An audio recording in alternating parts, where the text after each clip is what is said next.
Okay, councillors. Take a start, please. Evening all. I'm Councillor Paul Wilby, Chairman of the Planning Committee, and I'm pleased to welcome you to this meeting of the committee. I take this opportunity to advise you that if the fire alarm does sound, please remain seated, and members of the Democratic Service team assess the situation and give further instructions on evacuation of the building if necessary. Tonight's proceedings will be webcast by the council, but if anyone else is intending to record these proceedings, can you please let me know now? No? I ask this question not to stop you, but merely to ensure that members of the public in the room are safe. I'd also like to advise members that they should only address the meeting by way of the microphones and remind them to keep the microphones off when they're finished speaking. So, moving on to item 1, apologies. We have apologies from Councillors Mrs. Gooch, Summersgill, and Councillor Paddy Reardon, and I've been told that apologies. And we have substitute members, Councillor Harper and Councillor Harper for Councillor Gooch. Is that correct, Councillor Harper? Okay, and Councillor Bitsky for.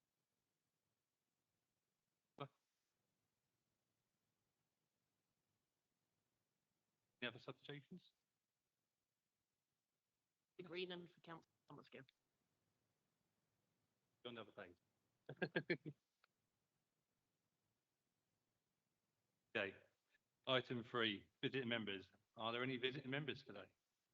For Councillor Stanley Forecast, and we'll come forward and say what applications you're talking on.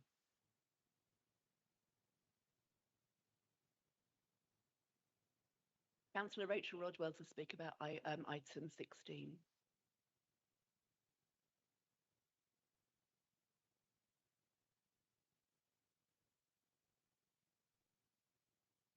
Evening, guys. Councillor Forecast, item 16. Thank you, councillors. Moving on then, item 4. Items withdrawn from the agenda. There are no items recommended for agenda. Moving on to item 5. Date of the adjourned meeting will be the 27th of April, if required. Urgent items. I intend to take the deferred items circulated separately. The urgent item, it was omitted from the agenda. I also intend to take the written and verbal updates urgent item that contains further information relating to matters. Please. Moving on then, item 7. Are there any disclosures by members and officers?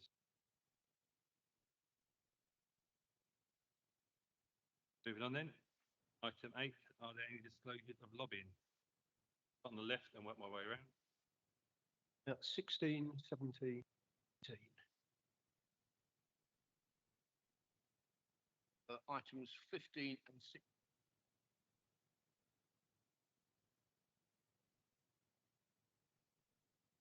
Number 6. 15 and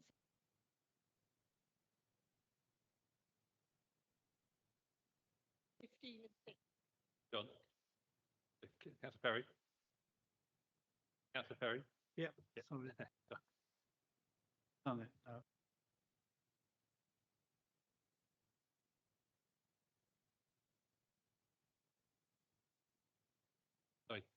Councillor Cleaver, do you want to say that again? 15 and 16, and the one on the deferred item. Okay, thank you. 15 and 16, Chair. 15, 16 and 17. Thank you, Chairman. 15 and 16. 15 and 16. 15 and 16, Mr. Chairman, pointing out that I had no part in Boxley Parish Council's statement with regard to item 15. I intend to take part in the debate and to vote. 15, 16 and 17. 16. Okay, and are we done all? Okay. Moving on to item 19. I move the items on the agenda be taken in public as proposed. Is that agreed? Councillors? Item 10, I move that the minutes of the meeting held on the 19th of March 2026 be approved as a correct record and signed. Is that agreed? Item 11, I move that the minutes of the meeting held on the 26th of March 2026 be approved as a correct record and signed. Is that agreed? Item 12, there is no motions this evening to be presented. Item 12A, third items. I call upon Rachel here for an update on the deferred. Thank you, Chairman. The applications are either awaiting additional information or be responsive, and we report it back to Plans Committee at the earliest opportunity. Item 16 then. Call upon Richard Timms, Principal Planning Officer, to introduce the report.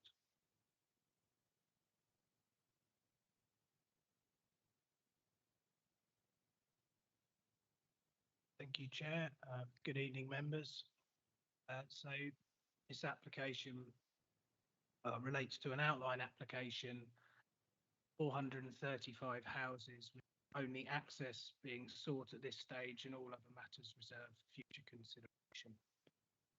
The site's predominantly in Tunbridge and Morning, but because part of the proposed access falls within Maidstone, the applicant must make an application to both of the Maidstone can only consider the development which falls upon land. The housing and associated development in Tunbridge and Morning, they resolved to grant planning permission for this at their committee in January.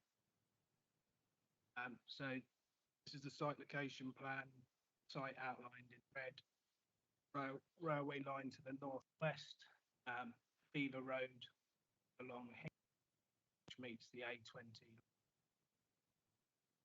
This plan's in your papers. See it clearly there, but there's a slither of land highlighted yellow in Maidstone. This is the proposed access, which again is in your papers. Shows the new access onto Beaver Road. Again, the development in Maidstone. Yellow. Beaver Road's currently straight. The new access would realign roads, so you get a new T junction here. And just one photograph. This is where the access will sweep in out here, and just in front of us is where the alignment for the new junction would be. So as we say in the report, it will take out a lot of that hedging and vegetation. So as I say, we can only consider the access, and as set out in the report, this causes harm to the character of Beaver Road. Context of the approved 35 houses, that harm's acceptable. No objections in terms of safety of the access or in terms of traffic or safety on the local road network. The evidence submitted show that any junctions would be over capacity. Measures to improve active travel along pavement wide, as would a financial contribution to open space within. Inclusion permissions recommended development within Maidstone, subject to conditions. There are two urgent updates. One was published Tuesday, has an addition resolution to state that Maidstone will only issue its decision once Tunbridge and Moore issue their decision. Decision we're making context of that development. And then the update from today, we had representations from Helen Grant MP and Councillor Falk.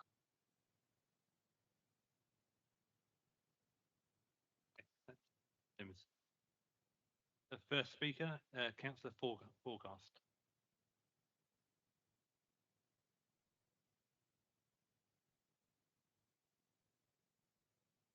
Thank you, Chairman, and good evening, everybody. I appreciate many of you have probably read this yesterday already, so forgive me if it's repetitive. As many of you will know, it has taken a long time for this application to get to this stage, and I wish to begin by saying a huge thank you to all the residents and campaigners who supported the Village Green application last year. Barnyards Farm is the last piece of green space between Allington and Alresford and is well used and much loved by the local community, particularly dog walkers. While I recognise the pressures TNBC face to deliver on their housing targets, I'm immensely concerned about the impact that the loss of this green space will have on the physical and mental well-being of my residents in Allington. As well as the harm it will already cause to already stretched infrastructure, we as Maidstone councillors have a duty to Maidstone residents. To this end, I struggle to see how it can be reasonably concluded that Hermitage Lane is an appropriate location for additional housing to this scale.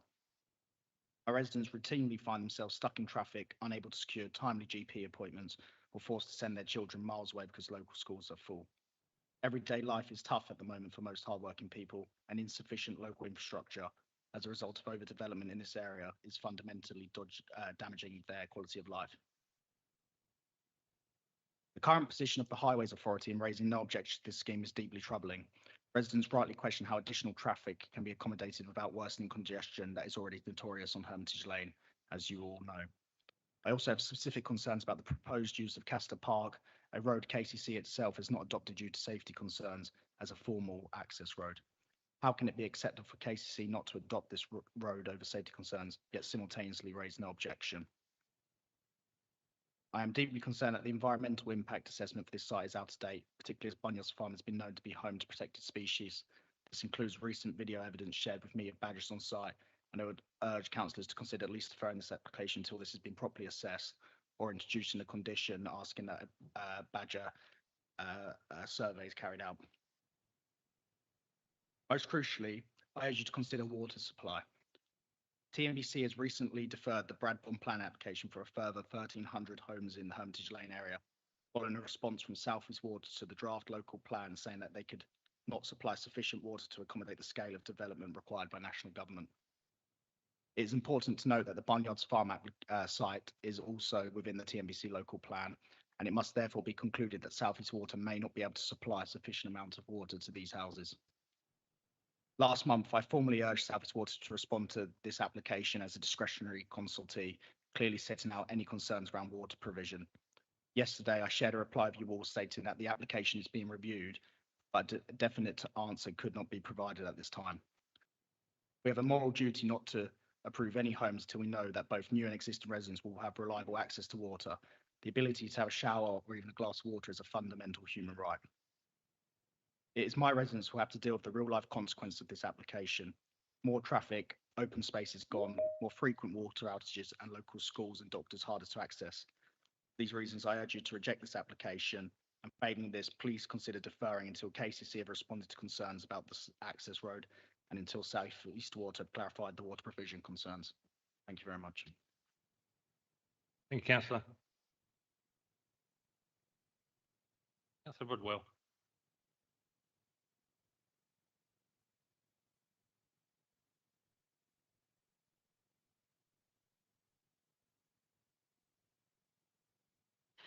I'm aware that within this planning committee, we can only consider the developments within our boundary in terms of Barnyards application.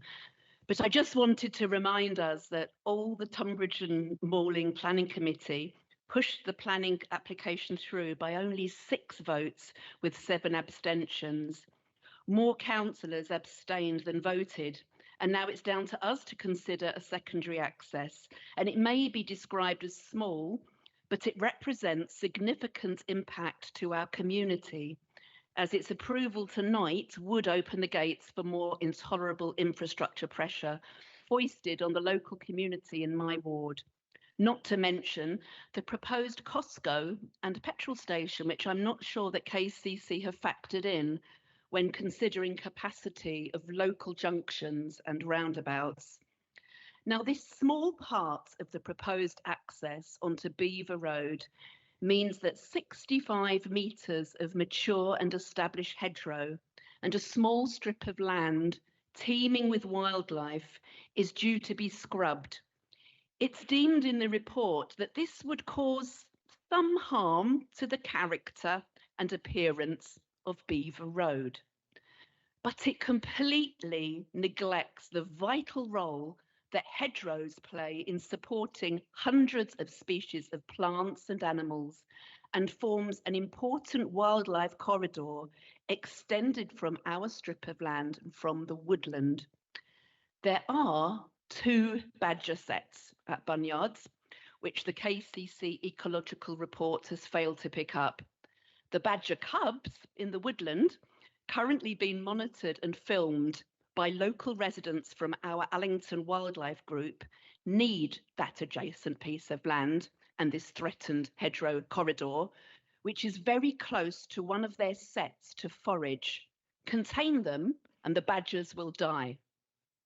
In the context of biodiversity decline, if the planning committee hands are tied that we can only consider a 65-metre hedgerow, then as a council who has now implemented our rights of nature framework into our decision-making processes, then on behalf of the hedgerow, our MBC land, everything that depends on it, including the linnets, the meadow pipits, the sparrowhawk I saw perched on the top of the hawthorn tree last week, the bats who predominantly forage along the hedgerows and who use them for their navigation back to their roosts, the tawny owls reliant on the rodents within the hedge coverage, the reptiles, and of course the badgers and all their babies. So on their behalf, I ask for nature's intrinsic right to exist, thrive, and evolve to be upheld by deferring this decision pending the results of an up-to-date badger survey by a chartered ecological surveyor. It's Councillor, not fair. Councillor, can I ask you Oh, is that directly? the end? of You've that? gone quite a bit over. I am so sorry, but you got the gist.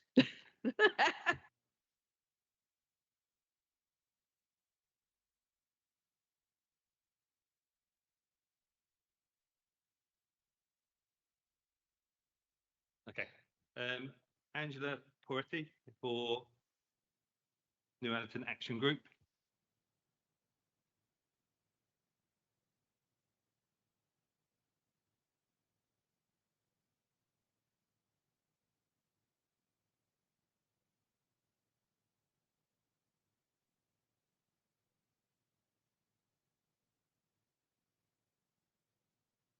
Hello? Yes. Good evening, councillors. Both the principal and secondary access roads on this cross-border development are within Maidstone Borough. Contrary to item 604 in your report, the borough boundary actually passes through Caister Park. We strongly object to the mandatory secondary access using Caister Park for this urban development of 435 homes. With thanks to the former KCC Cabinet Minister for Highways, we have written confirmation that this road never had approval in the first place. It is in private ownership, not adopted, and does not conform to safety standards set by KCC. How can it be that a private road originally built 10 years ago for only 9 houses is now to be used as a highway for major development? It is situated only 39 metres from the Beaver Road traffic light junction with the London Road. Tonbridge and Malling made the suggestion that it is only suitable as an emergency access. However, they also stated they are unable to enforce this. The proposed junction mitigation between Beaver Road and London Road has not been possible, and we now only see a priority traffic light system in place. As a long-time resident of Beaver Road myself, I can confirm it is almost impossible to use this junction without considerable delay. If approved, it will mean that it serves 794 homes. That's an average of 1,588 more vehicles in an area already over capacity. At the very least, a road safety audit should be requested for unadopted Caister Park, and a highways officer should be present today to verify all that I have said. The NPPF states development should be refused on highway grounds if there is unacceptable impact on safety and no mitigation. The principal access is also opposed. because the major realignment of Beaver Road will see 4 homeowners reverting to a shared access drive without consultation. Some are taking legal advice on grounds of loss of amenity and value. When Tonbridge and Malling debated this application, there was serious concern from councillors and planning officers alike. As a result, 7 councillors abstained, and it was voted through by only 6 out-of-area councillors. To the councillors here today, I appeal to you not to abstain and to vote against this major development on the borough boundary. Finally, I would like to say that Bunyards is the last green space in Allington, full of protected wildlife, and our badger cubs have just been born. Please ensure their protection in any way you can. Thank you all for listening. Thank you. Chris Passmore.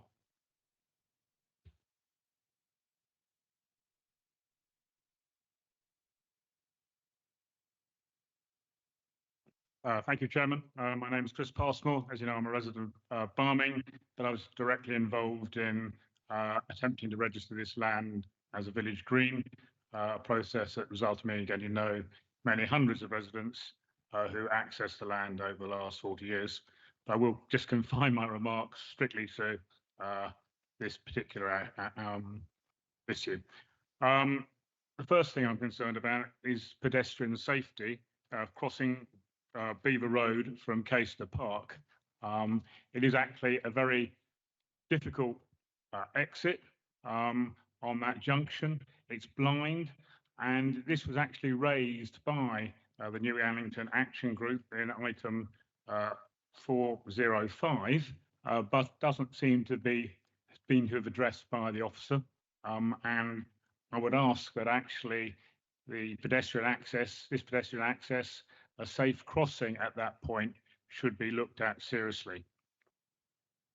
The second point I want to raise is the £70,000 open space contribution, which I argue is completely disproportionate for the loss of Barnyards Farm. 435 dwellings, potentially 1,000 residents, will place huge sustained pressure on open space within Maidstone. And to be just given £70,000, I don't believe is a proportionate response. My final issue is about footpath access from the back of Corbin Close. This was the access which we almost successfully achieved the village green registration under. This access from the corner of Corbin Close, informal access through the chain link fence, leads through to Barming Station, and I believe is a very important route for pedestrians to move through this area, and I believe the planning should allow that access to be maintained. Thank you, Chairman. Yes, thank you, Mr. Passmore. Moving on, Stuart Cricket for the applicant.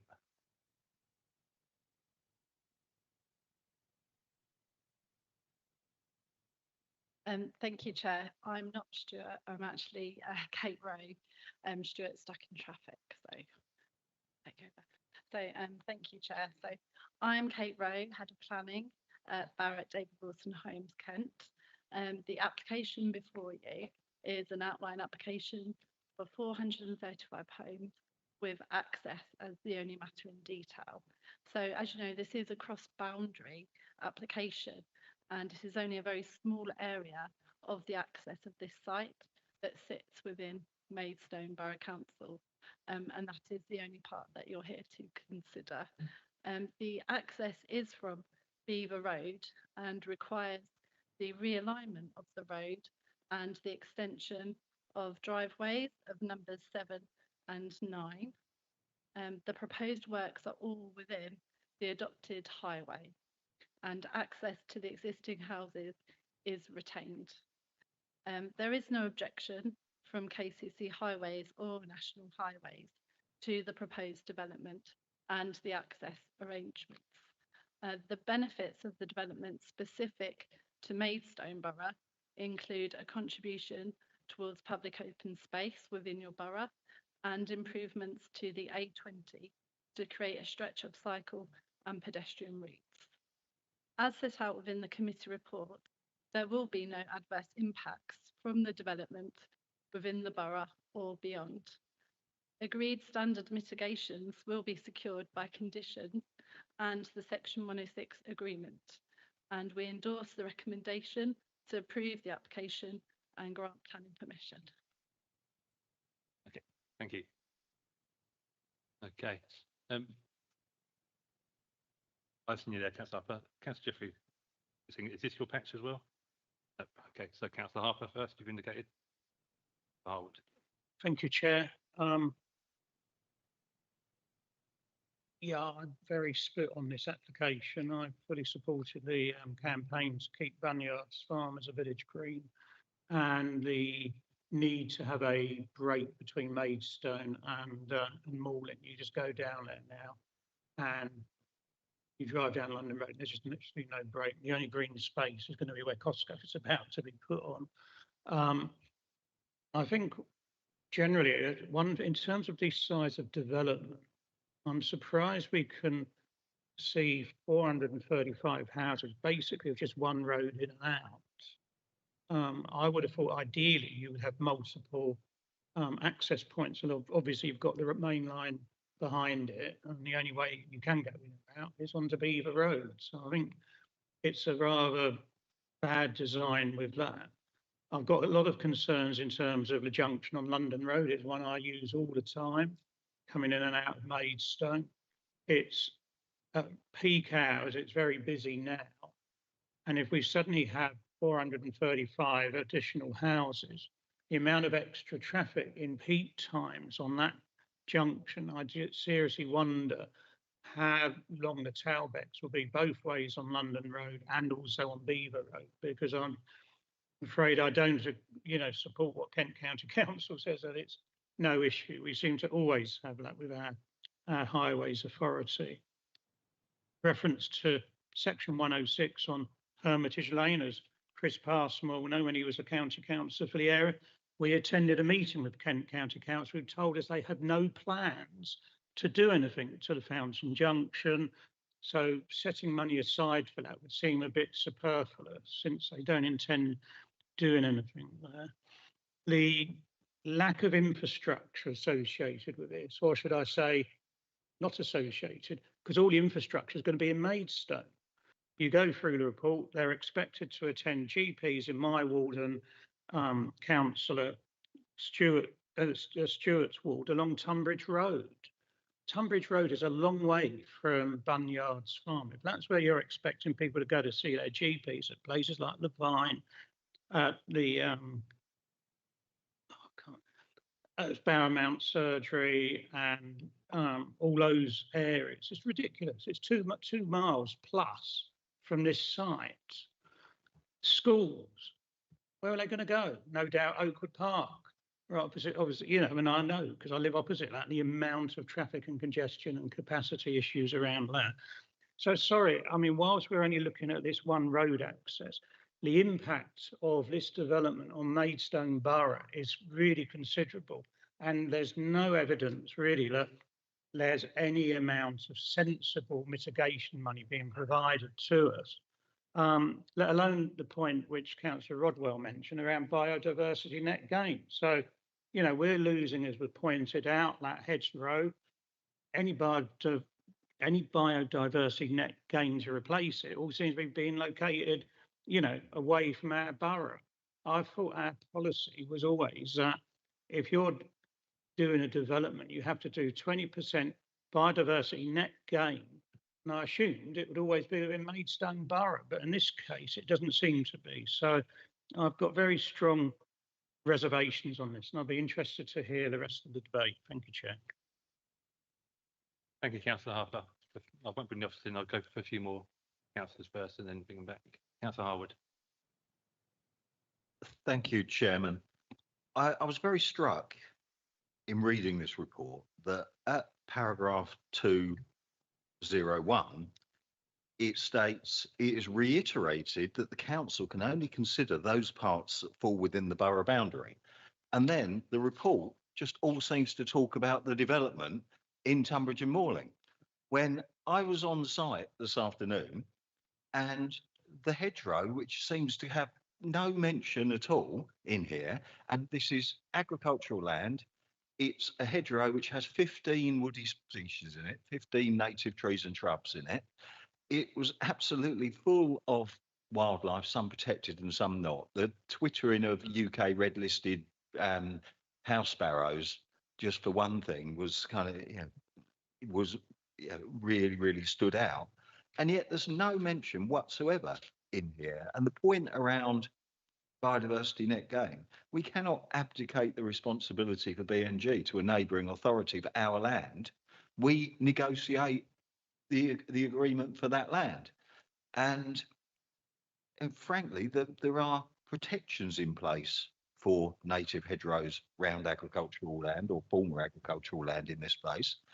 And there is no satisfaction whatsoever that we are going to see our habitat and our biodiversity safeguarded, protected, or even acknowledged in this report, which I found strange. And coming back to the highway issue, there's a lot of talk about the light junction at the Beaver Road, A20 junction, and how that's going to work. What I was struck by was the number of school children who are walking down there across those closes. And how is that? And there's no reference whatsoever as to how the safety issues are going to be addressed in terms of that population. And I'm also very aware that this committee has had its fingers burned with boundary applications.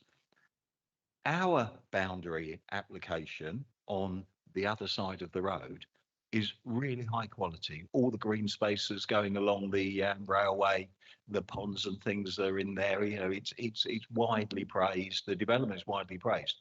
Come over the road into T&N, development hard against the railway, no open space, just not, essentially this is getting rid of the numbers in somebody else's conurbation. And that is what is very clear. But in this case, we actually hold a very significant bargaining chip in that access is totally reliant on a ransom strip effectively within Maidstone Borough. And essentially, we need to demand a much higher price. I need to know that any hedgerow that is lost, that we know exactly what is living in it. We need to know exactly where the replacement of a thick, broad hedgerow that's going to be maintained and managed in a way that we can, ensure that we're happy through a LEMP or whatever. I just do not trust the neighbouring local authority to address these issues in the same way. And I would really be interested in hearing what our landscape team, what our tree officers have they seen this hedge? Have they seen how many woody species in it? Have they seen what's living in it? I mean, my species list, just here, hairy-footed flower bee, breeding orange tip that were laying eggs when I saw them, hawthorn shield bug, nursery web spider, viviparous lizard. I was just walking along there and finding one thing after the other because it's so thick and it's so overgrown. And if this was an application in any of our wards, but NBC would be all over this, but we've not even got any ecological information in here. And I understand the issue around the neighbouring authority, but it's the area within the yellow wedge. It's in our patch, and it's not very big, but it's still in our patch. So I would like the officers to come back on those environmental matters and how we can ensure that we are safeguarded. I mean, and as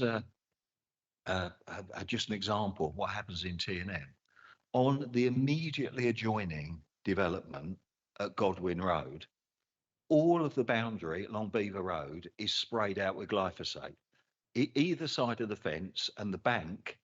So on our bit, on the other side of Godwin Road, it's just humming with wildlife and full of legally protected reptiles. You go on the other side, it's just scorched yellow bleached grass. And, you know, that's just not acceptable. And I think we need appropriate safeguards. Thank you. Okay, thank you, Councillor Howard. I've got detailed comments there. Yeah, no, that's fine. I think there's been quite a lot covered there. So before I go to any other councillors, I think that maybe to answer some of the questions that have been there and actually help the other councillors before we get to them. So, Mr. Timms. Yeah, thank you, Chair. Yeah, I won't. So obviously, was a lot was said there. A lot of it relates to matters for Tunbridge and Morling that we can't consider. So I suppose focusing on what we can consider, and that's the development that's in that strip, and that the impact of that will be, as Councillor Harwood's pointed out, the loss of the hedge, the visual impact of that, the impact on ecology. The difficulty is because we've only got that strip of land, in terms of mitigating that impact with landscaping, replacement hedging, which is recommended under a condition, we could only secure that in that strip of land. We can't require, you know, more robust hedging in Tunbridge and Morling site. So we are hampered as to how much we can do in terms of mitigating that strip of development. To say there's a condition that's seeking mixed native hedging replacement, but it can only apply to that strip. In terms of the biodiversity net gain, as set out in the report, this application was submitted prior to mandatory net gain, the 10%. The Maidstone policy, as we've said, relates to residential development, and this in itself is just part of a road.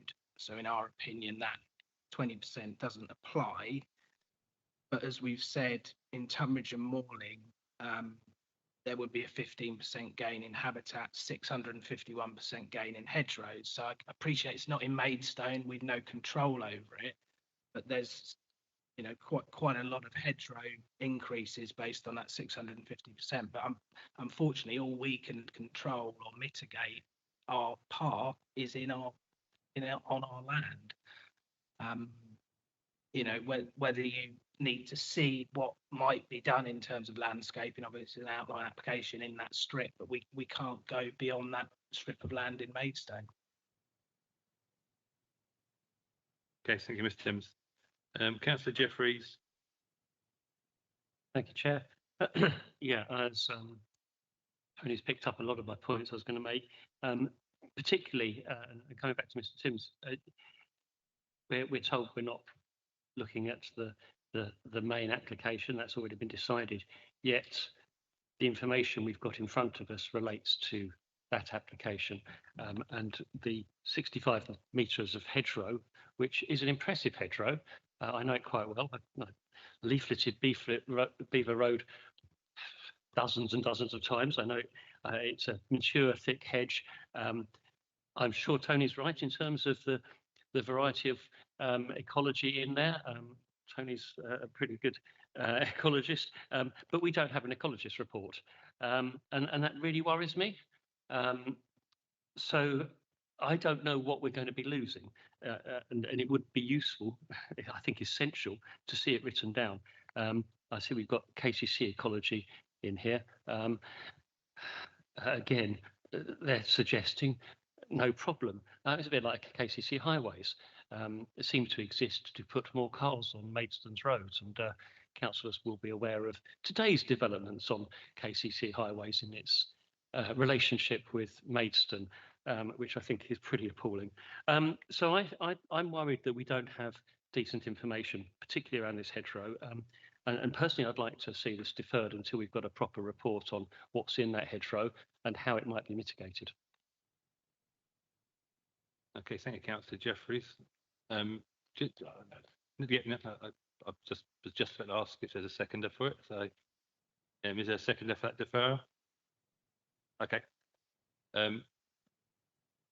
As there is other people wishing to talk on that, before I come back to yourself, Councillor Harwood, I'll take the other members.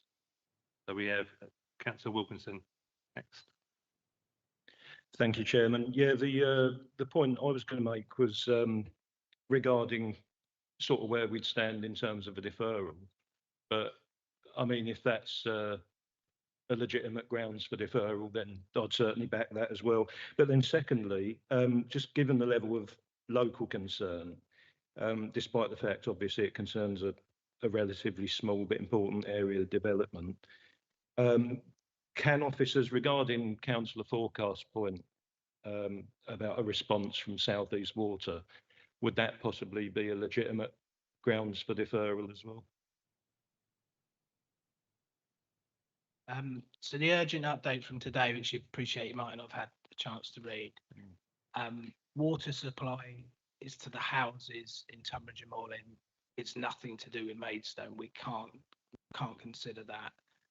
If you defer an application, you know, as it says in the update, it should relate to planning application, and the planning application in Maidstone is that bit of road. So any deferral for information, like is being suggested on the hedge, that's logical. It relates to development, but water supply, anything to do with the houses, we can't consider. Okay. Anything else, councillor Wilkinson? No, that's fine. Okay. Next, I've got councillor Perry, Diggy, and I come to you, councillor Russell. Thank you, Chairman. When I read this, and I got increasingly concerned actually, because it seemed to me that we do have a ransom strip. I think Councillor Harwood mentioned it, and it was the back of my mind as well. And it's not Tunbridge and Moorling residents that seem to be mostly affected by this. It's our residents.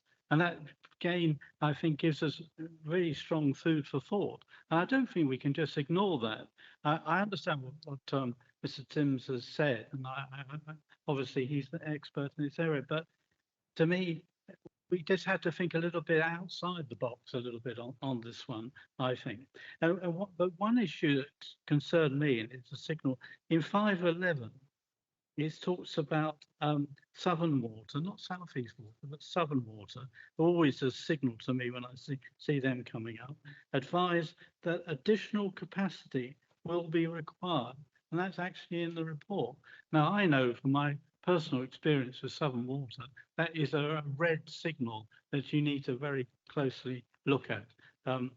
So I'm really concerned about this. And I think certainly the points made by Councillor Rodwell and has been supported by Councillor Harwood and Councillor Jeffrey, I totally support as well, because I think we need much more information. And this report, which is in front of us, seems to refer purely to Tunbridge and Moorling rather than to ourselves. And that again, I find a bit strange. So the whole thing, I'd be very happy to, and I would support the idea to defer this until we get a lot more information before we can make a proper decision. But I'm very sympathetic to what our residents have said, and I think that needs to be taken into consideration as well, because the capacity issue on the traffic, and as rightly being said, Kent Highways never object to anything. I think we should have a banner we can raise every time they come up which says Kent Highways has no objection, because I mean, and they don't even have the courtesy to come and attend our meetings anymore, and I find that really quite objectionable actually, because I would like to ask them a few questions about this, because if you put 430 houses here, you're going to have about 800 cars floating around, and that to me is a capacity issue as well. But the Kent Highway say we have no problem. Well, I don't quite frankly accept that, and I'd like to be able to question them. But as we can't, as they don't have the courtesy to come here, then I think that is something that is quite disgraceful, quite frankly. So I will support a deferral if that's what you want, but I'm not very happy at all with this. And we do have our ransom strip. Thank you. Thank you, Councillor Perry. Councillor Drabinski. Thank you, Mr. Chair. Well, first things, the water shouldn't be a problem because they've just put their charges up by 40% southern water and southeast water by 20%. So they should have plenty of money to sort that out, I think. Probably not. Maybe their shareholders might benefit, I wonder. I agree with everything that's been said so far by the objectors. I would, however, just point out, I recall another case that we had, which was a large development of houses where one house was in Maidstone Borough Council open countryside. And at the time I said, we can't agree this. However, it was agreed because of the weight of what was taken as a weight of the rest of the development. I'm just pointing that out for the sake of being reasonable. We've got to apply the same kind of rulings, I think. But I would definitely support a deferment. Thank you. Okay, thank you. I've got Councillor Russell, and I'm aware that Councillor Harper and Nagy have indicated we have got a deferral on the case, so could I ask people just to keep it short so we can get to the vote? Thank you, Chair. My point was just regarding the deferral. If the committee agrees to defer, could we go back and reconsult KCC Highways, because there is some extra development that's on the cards for that area. I know that it may be quite recent, but I think if we're deferring anyway, it's worth going back and getting that all the information, most up-to-date information. Yeah. I would obviously just ask me to point out the applicant has done quite a detailed traffic report, and that has been submitted to KCC, and obviously they have commented. I agree with them. We know the issue with them, but they have commented, and we have been sat at this committee many a time to go over that. You've just said about another development to be considered. Are you on about the Costco? Okay, clear. We don't know. We're just going to check with the plan application that could be considered. So I will now go to Councillor Nagy and Councillor Harper. Chairman, yes, so just very quickly, I mean, we've addressed all the issues here quite extensively, and I think obviously, like Councillor Trzebinski has said, we have had a similar issue with this as we had in Hermitage Lane on a previous application. But I just think that if we are going to look more in depth into this plan, and then we just need to make sure that we have an airtight decision on the information that comes back from the deferral. Obviously, we are not looking at the housing development. We are not looking at the things that Tunbridge and Malling have to consider. We are looking at this single stretch of land. Now, if we do not have the information to make the decision on that, by all means, I'm happy to defer it so that we can get that and have a discussion on that further and make sure that any decision that we make is based on the evidence and the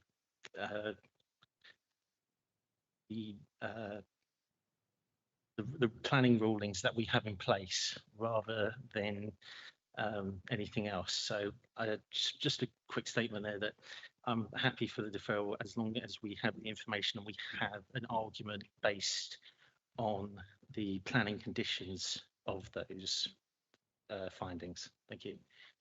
Okay, thank you, Councillor Nagy. Councillor Harper. Thank you, Chair. I wonder whether, as part of a deferral, we could look at the issues raised in 6.18 and especially in paragraph 6.18, because that's talking about the infrastructure and where the infrastructure will be provided for this development. And it clearly says the healthcare monies will potentially go to facilities in Maidstone. I think when you looked up other stuff, it referred to Blackthorn, Divine Medical Centre and Bowermount Road Medical Centres, all of which, as I said earlier, are quite away from here. And those are also at capacity. You can't actually get your names on some of those GP surgeries. So I think we should, as part of the deferral, look at the impacts of infrastructure and again on education. Where are these children supposed to be educated? And one assumes secondary education, again, is likely to be Maidstone. We need to understand more about that, because that not only will impact on the Beaver Road junction, but will have big impacts not only on the London Road junction with Beaver Road, but also movement in the whole of the West Maidstone area. So we have to understand that, because we can't give approval ultimately or reject unless we really know the impacts on what's going to happen to Maidstone. All infrastructure, as I say, will be in Maidstone. Yet this report just sort of skims over it in one sentence. We need to know how much money it's coming and where it's going, in addition to the issues around biodiversity, net gain and the London Road Junction. Thank you. Okay, thank you, Councillor Harper. I think Mr. Timms is going to come back. Obviously, I know there's been a lot said about the housing within the Tunbridge and Malling site. However, our deferral needs to be clearly on, obviously, in our patch. We can have about the impact, and I think there's been something about the travel stuff to be considered with the new Costco possibly coming forward. I think that's a fair and unfair thing to ask about, but I think we need to be clear that it is just about the patch of land within ours and the impact it will have on it. Okay, Mr. Timms. So just to clarify, in terms of ecological impacts, and just so members are aware, I know we're going for a deferral, but the applicant has done protected species survey, so there is evidence that's been submitted. So it's summarised briefly in the report, but I think members want more specifics on the precise impact in Maidstone. But I just need to make the point that there is evidence. I can't summarise it all here, but you want to know exactly the impact on that strip. KCC Ecology have reviewed it and not raising objections. If you want to defer for the impact, and I think it was also to see how it could be mitigated in Maidstone in that small strip, which might be replacement hedging. I think that's fine because that relates to Maidstone's development. I think, and the other points that we mentioned, as I say, infrastructure and the impacts of the development is for Tunbridge and Malling. It's not for us to request those details. We can clarify it when it comes back as to the money that Tunbridge and Malling have secured, but it's not for us to, we cannot get into it. And in terms of the Costco, as far as we're aware, there's a public consultation. It's not a planning application. But again, we can clarify it, but there's no planning application or committed development, which is what the applicant would have to assess. So as I said, focus it on the ecological impact of removal of the hedge and what mitigation can be provided within Maidstone. Okay, thank you, Mr. Timms. Councillor Harwood, does that satisfy the reason for the I think the nuance is really important here. If this were a standalone application in Staplehurst or in Marden or whatever to remove 65 metres of mixed native hedge, we would require a real understanding of what is it that we are going to lose and how are we going to mitigate for that loss. And we've had deferrals to move hedges and do surveys looking at bits where highways, bell mouths are going to go in and so on. In this case, we seem to be abdicating that. The hedge is about 15 feet tall. It is very, very broad, and that's why it is important. If we get on this development some bark chippings and a double staggered row of little twigs, it is not compensation for a big, blousy, diverse, broad, tall native hedge. What I need is a proper understanding of what is within our patch. Frankly, I know, for all intents and purposes, it doesn't matter what's in TNM. What matters is the strip in MBC. So what is there? And then how precisely are we going to mitigate it? There's going to be a LEMP, a landscape and ecological management plan. It'll probably say keep the hedge clipped to 5 feet or something, when this is a 15 feet thick hedge. Therefore, we need on our bit in Maidstone that we're going to have a thick, broad, tall hedge and not a little kind of maintained one. And if they can't deliver it, then they're going to need to deliver a like-for-like replacement on some land in Maidstone, or at least fund it. Because frankly, at the moment, we will get a bit of money, so we might be able to buy a new swing somewhere.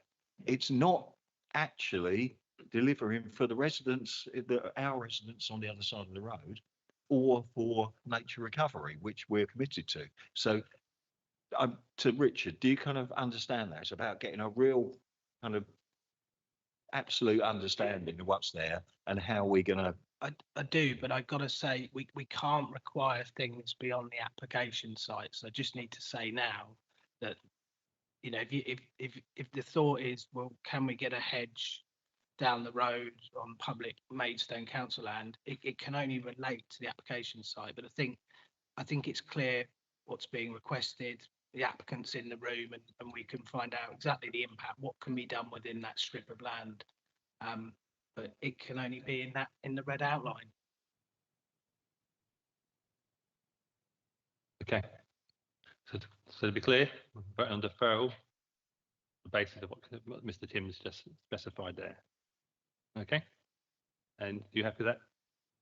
Councillor Jeffries, did you want to come back at all? No. Okay. So all in favour of deferral?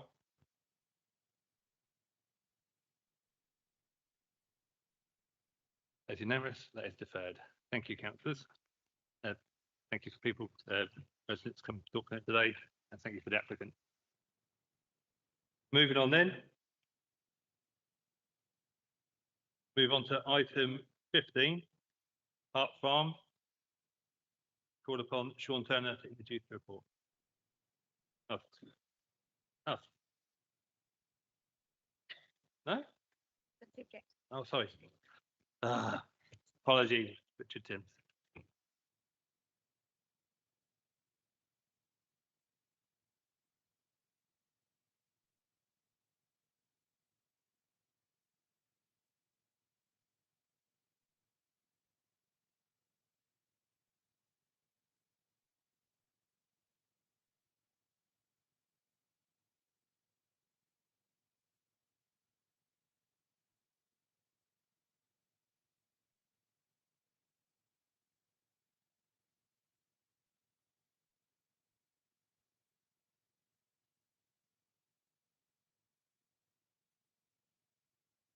Okay, so this application is seeking permission for a 15 megawatt solar farm for a 40-year period. I am going to run through the proposals as a recap because it's, I think, 6 months since it last came to committee, and then briefly the applicant's response to the deferral. So this is the location plan, the west part, the largest part is where the solar farm's proposed, and it includes the cable run, underground cable run up to the point of connection up there. You've got the M2 motorway to the north, which is also the boundary of the national landscape, and the site falls wholly within the national landscape. North Downs Special Area of Conservation to the southwest, which is also a triple SI, and ancient woodland. The layout plan, so the blue is the solar panels surrounded by wire fencing, 40 CCTV poles, and some ancillary buildings. The orange yellow part is a temporary compound for construction, and then the access would be here off Hart Farm Road. This is Ordnance Survey map, approximate location of the solar farm there, and this really is to show members where the North Downs Way National Trail is, which has got the green diamonds on the path there. Just a few photos. So this is roughly the southern boundary. So the panels farm will be covering this area, and we're standing on the national trail. Similar position, so this is the trail running up here, and the solar farm will be in here on the right, a bit further up, and basically be in the foreground. I think this photo shows the openness of the landscape. And then this is now about 800 meters to the southeast, so the solar farm's going right across that area. And this is to the east. There's the axis is in there, and it's basically in that area there. And then these are the applicant's photo montages. So similar to the first photo on the national trail, that's what you're seeing year 1. And then the bottom is year 15 when the landscaping's matured. Obviously, there's 15 years between the two. And then this is from southeast, as I just showed. So that's my photo at the top. And then that's the photo montage might not be able to see it, but it's the dark blue, as you can see above the hedging. So in terms of the response to the deferral, and this is on page 92 of your papers, on the left is what was previously proposed, on the right, the amendments. So the applicant's widened the woodland planting to the west, just here, but it has reduced in length. So there's a gap at the north end. 3 new islands of woodland, and then a large area of woodland to the northeast. So as advised in the report, we consider this has improved ecological connections between the 2 existing woodland areas, which was requested, and it provides better screening from the northwest and from Bell Lane. There's some improved screening to the National Trail, but as I say, the reduction in length actually opens up a view from there. The second deferral reason, so there are 2 new ponds proposed, and that will provide ecological benefits as requested. So in conclusion, the amendments do respond positively to some of the deferral requests, but whilst there is some improved longer term mitigation from the National Trail, as I say, there's now an opening up of a view from the trail. There's also nothing to change the impact of the development from the south. So officers remain of the view that the application should be refused for the reasons set out in the committee reports. And just lastly, a correction for the first reason refusal, it should refer to part 2 of policy SP9 and not 1. It's just a typo. Thank you. Okay, thank you, Mr. Timms. Okay. Now we move on to Mr. Turner.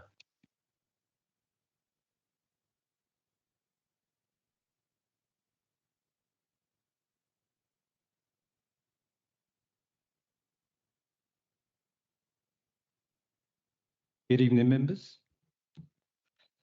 Under NPPF's paragraph 176, development in areas of outstanding natural beauty should be refused unless there's exceptional circumstances and it's demonstrably in public interest. This committee must also ask 2 questions for any vote to approve. Where is the documented exceptional circumstances justification, and where is the documented public interest case? If neither is on record, an approval would be unlawful.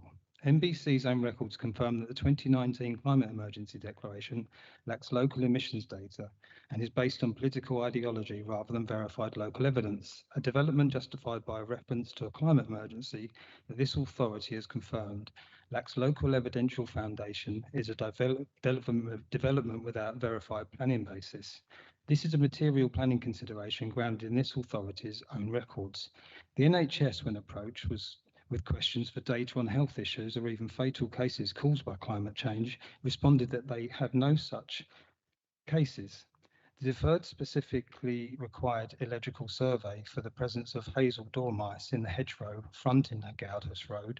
Hazel dormice are European protected species under the Conservation of Habitats Regulation 2017.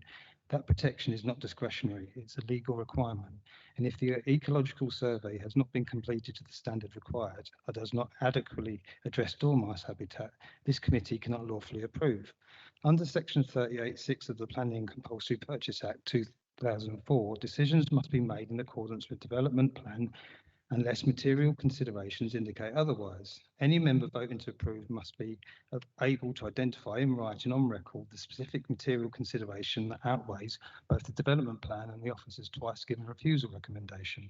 This committee should ask a fundamental question that is not answered anywhere in the application papers. For whom is this infrastructure actually being built? This existing population of the area does not require a solar installation of this scale to meet its current energy needs. Solar energy remains a personal and household choice. It is not a utility that can be imposed on a community. The development of this size is not driven by the energy needs of people who currently live there. It is driven by the energy requirements of future development that does not yet exist. Approved on housing targets, this authority's own records confirm are not validated by local residency or employment data for a population that has not been identified by any data held on any tier of government. This committee is being asked to approve permanent infrastructure for a community that exists on paper but not yet on the ground. This is not a planning consideration, that is planning fiction. This application does not exist in isolation. It is one of thousands of developments being approved across England under benefit over harm assessment, in which the benefit side, the climate emergency, mitigation, housing delivery, is accepted on verified targets, while the harm side is assessed against documented site-specific evidence submitted by residents and officers. Mr. Taylor? I therefore urge this committee to refuse this application. Thank you. Thank you. Okay, Mrs. Taylor for the applicant.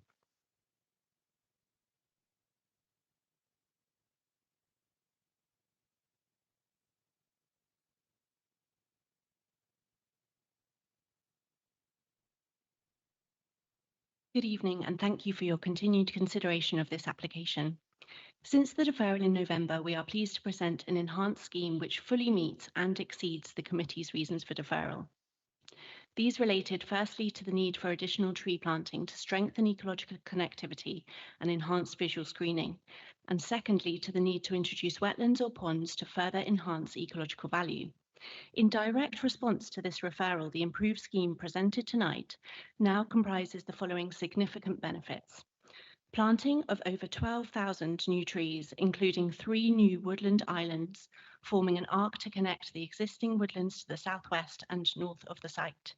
The form of this woodland arc has been informed by historic landscape character, which indicates that the northern part of the site was historically extensively wooded, thereby partially reinstating that pattern while maintaining a balanced level of openness in the landscape, and provision of 2 new ponds, facilitating the introduction of aquatic habitats and further enhancing the ecology of the site.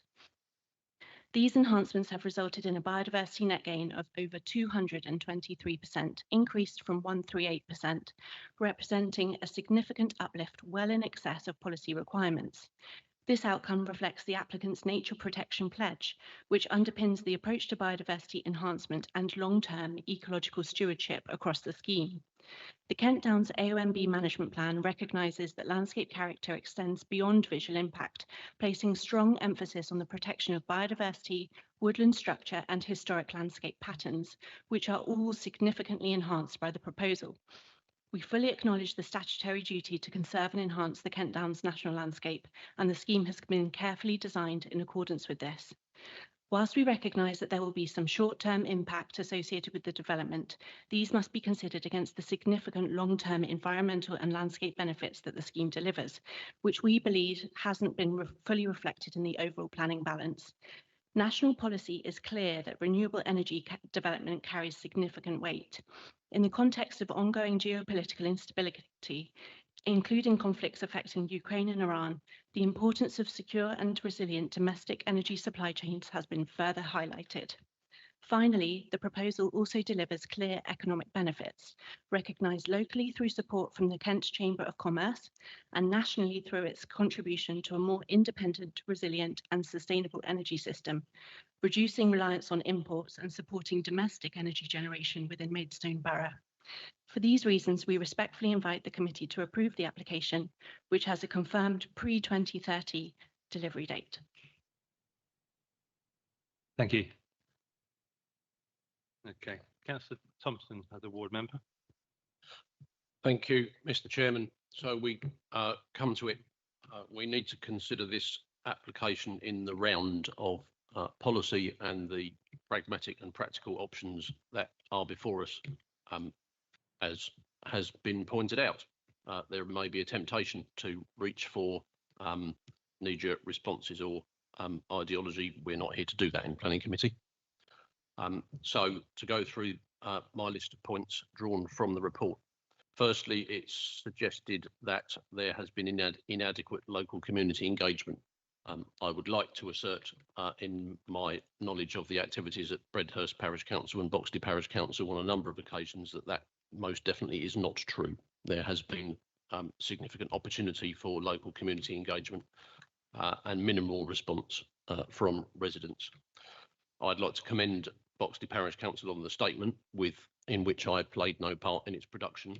I note that it does not actually take a view on this application. It raises particularly short-term considerations of its implementation were that to be the case, but it doesn't take a view one way or the other. The 40-year lifespan and benefits over that period of this development of energy infrastructure for community sustainability in these testing times, whatever precisely they might be, seems to me to be significant. I note the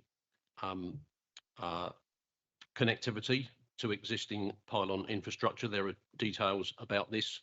I have to say, against the comments on page 104, it must surely be the case that the influence of existing infrastructure must be relevant. It's suggested that it's not, but it seems to me clear that it should be. The remarks about the alternative site search assessment at 6.52 and 6.56 on page 115 seem to me to be material, to suggest that these are relevant and valid considerations.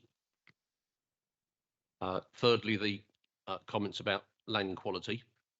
There is some conflict, it would seem, between statements in this report, what the CPRE have to say at points 5 and 6, and other remarks in this paper don't quite marry up with each other. I have not been able to resolve them myself, but the land quality, it seems to me, is less than of the high standard that would make me object to it. The agricultural land classification report at 6.65 tells us that the majority of the land quality is of 3B or lower. Only 11.7 hectares are at 123A, still a loss, but perhaps one which can be tolerated. The comments by Natural England at 5.01 are open to the potential for supporting the application. Sixthly, the policy LPR INF3 for renewable and low carbon energy schemes at 6.04 on page 105 gives us some policy hooks to support such schemes.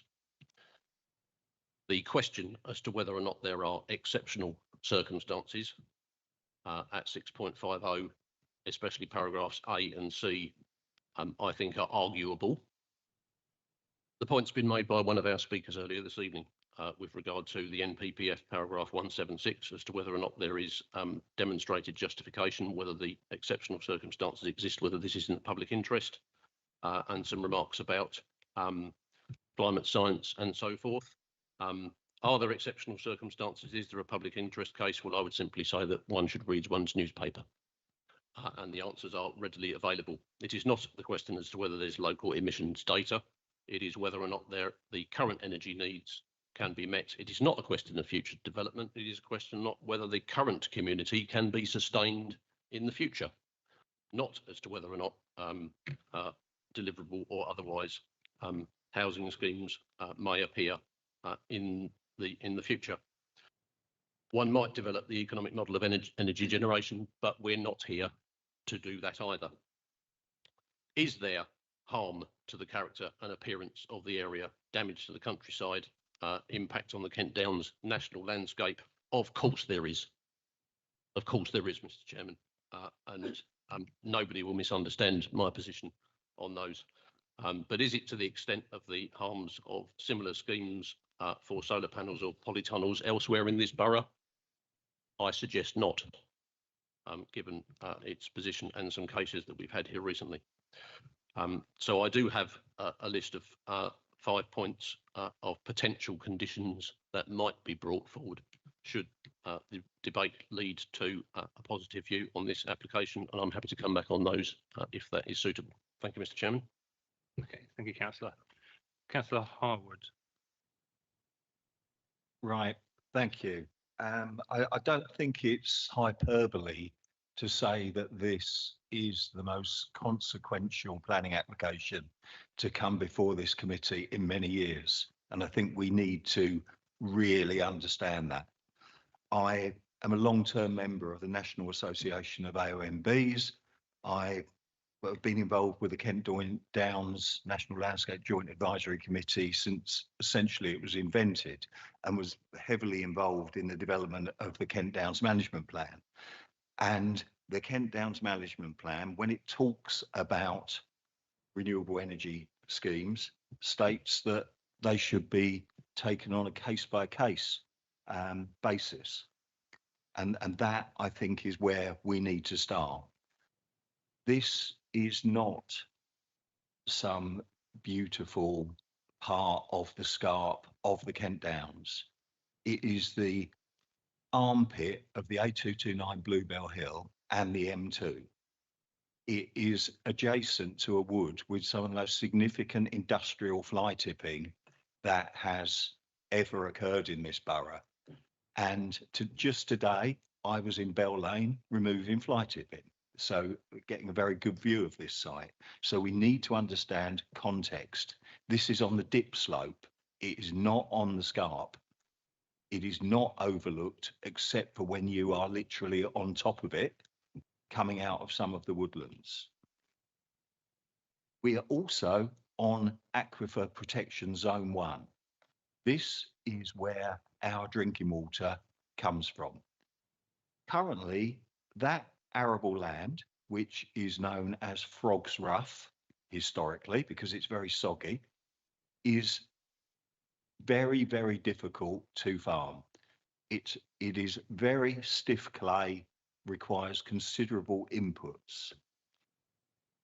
If this scheme were permitted, it would see a holiday for that land from arable cropping for some 30 years. You know, it allows grazing and so on under there. It would also reduce evaporation from that land and contamination of that groundwater by fertilizers and pesticides, which I think we really need to take into account. We all understand the pressures that we are all under and our nation is under from energy security, whereas this is proposing homegrown, secure energy. So I think that is important and we need to take it into account.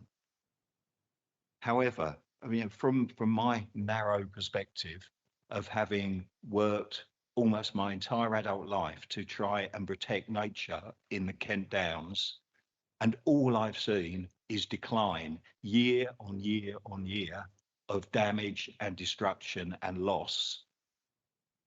This scheme will link ancient woodlands across intensively farmed arable land, and it will restore the wetland to Frog's Ruff so the frogs can come back to Frog's Ruff.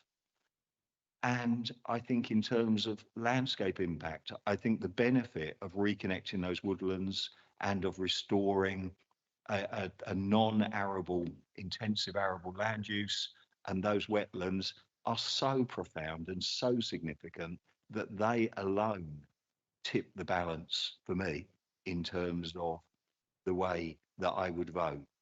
And just finally, one of the visiting speakers was talking about, you know, various views on some of the issues involved around climate change and ecology. I mean, I listen more to the UK security agencies, and in the recent report from the UK security agencies, they stated that 6 ecosystems critical for UK national security are on a pathway to collapse, and some potentially within 5 years. We have not got time to prevaricate. And if people can look at that picture of that massive ploughed field with the M2 in the background and tell me that it's not a price worth paying to connect 2 ancient woodlands that have been sundered for decades and to restore wetlands, to save our drinking water aquifer and to provide cheap and secure energy, I really do despair. Thank you. Okay, thank you, Councillor Howard. Councillor Cleater. Thank you. I just want some clarification from officers. I'm looking at page 90 and the response from local residents says no new responses in terms of the reconsultation. And Boxley Parish Council does not feel that the additional mitigations are enough to provide adequate screening of the development, which is within the national landscape and would have significant adverse effect to the landscape. 2.02. Solar energy farms may well be desirable in the right location, but they are not appropriate within a national landscape, and approval would set a dangerous precedent. And BPC fully supports the views of the Kent Downs National Landscape. And then it's 303. They're maintaining objections. Is that me reading that report correctly? Thank you. And whilst I've listened to what everyone has said, at the end of the day, we either are in an area of national landscape or we're not. It's a bit like being pregnant. You either are or you aren't. You know, it's, and my worry is, and I bow to the better knowledge of other people on landscape, etc. If you open the door a smidgen, it's opened forever, and other people would chance their arm again because we haven't got a 5-year, housing supply and all of that. So based on what I've read in the report, I will listen to others' contributions, but I am minded to support the officers in refusal. But I will listen to the rest of the debate. Okay, thank you, Councillor Cleater. Councillor Russell. Thank you, Chair. Personally, a point about the negativity towards farming in this committee is actually getting next level for me. I am a farmer and I'm fed up of it. So once that's cleared up, because we're talking, we talked about polytunnels somewhere completely different. You were mentioning arable that ruins everything. I've honestly had enough of it. But then moving on, right. As a matter of information, Councillor, both sides of my family are farmers, Councillor, and well, then have maybe been give for it a rest. generations.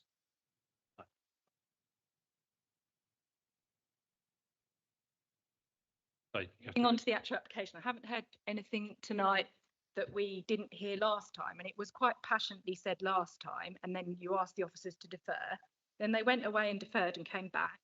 And I mean, these are the people that have a lot more experience in all of this stuff than we do, and they've come back and they've written a thorough report and they've acknowledged that some of the improvements are better.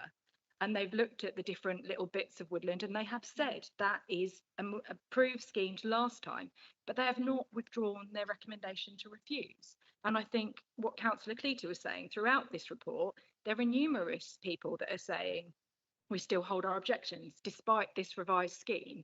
And I think, I'm not sure where we're going with this. We are in the national landscape, and based on all of that and what Councillor Cleater said, all of the officer recommendation, I move for refusal. As per the papers. Okay, do we have a seconder for that? Okay, thank you, Councillor Upper, you and Bill. An amendment that we grant approval. Okay. Okay. There are a seconder for that, but there are some other people wishing to speak. Councillor Jeffries, come in. Speaking on the, we're still debating, aren't we? Just to check. So has Councillor Harwood got a seconder? All right, okay. Well, I'm happy to second Councillor Harwood's amendment. So but I'm aware that other people have indicated and wish to speak before we move to voting on the amendment and then the main.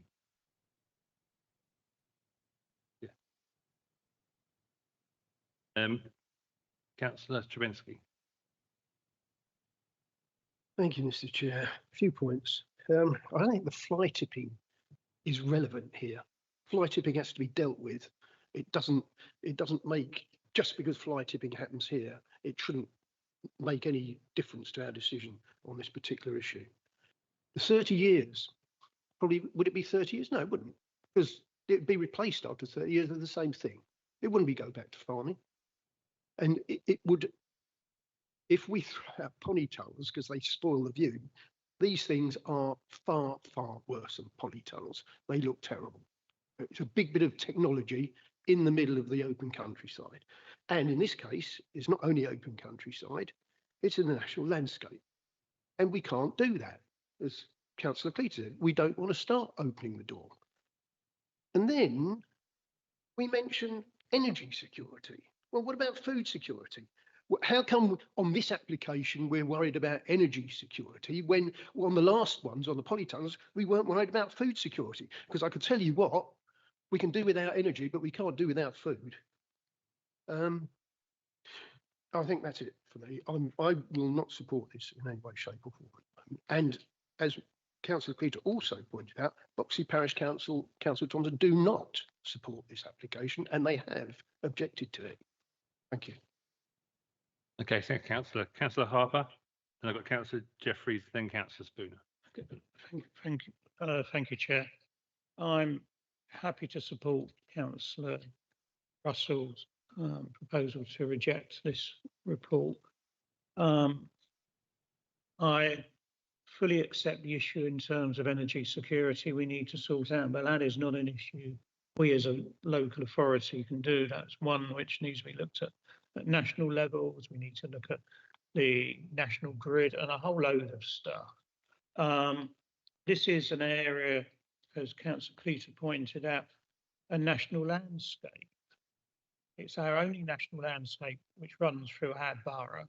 And other than national parks, these are the next most protected areas in England or across the UK. If we allow this level of development to go ahead in a national landscape, then all the work we're doing at the moment, which Maureen and Claudine are involved in, myself and you, Paul, in terms of looking at the next local plan and looking at the protections we can have for various places to stop overdevelopment, we'll have set a precedent that it doesn't matter whether these things are protected, what status they've got. We can just go ahead and put a development in. And, you know, we don't have a 5-year housing supply. If we allow this type of development to go ahead, then we will just be opening the floodgates to all of our protected areas in the local plan, and we really won't have a leg to stand on. So I think we, you know, it might not be the ideal agricultural land, but the point of principle of the national landscape and protecting areas, I think it overweighs that. Thank you. Thank you, Councillor Harper. Councillor Spooner. Thank you, Mr. Chairman. Could we perhaps have up on the screen the photographs that we saw of the open aspect of the actual site? Is that possible? Can that be done?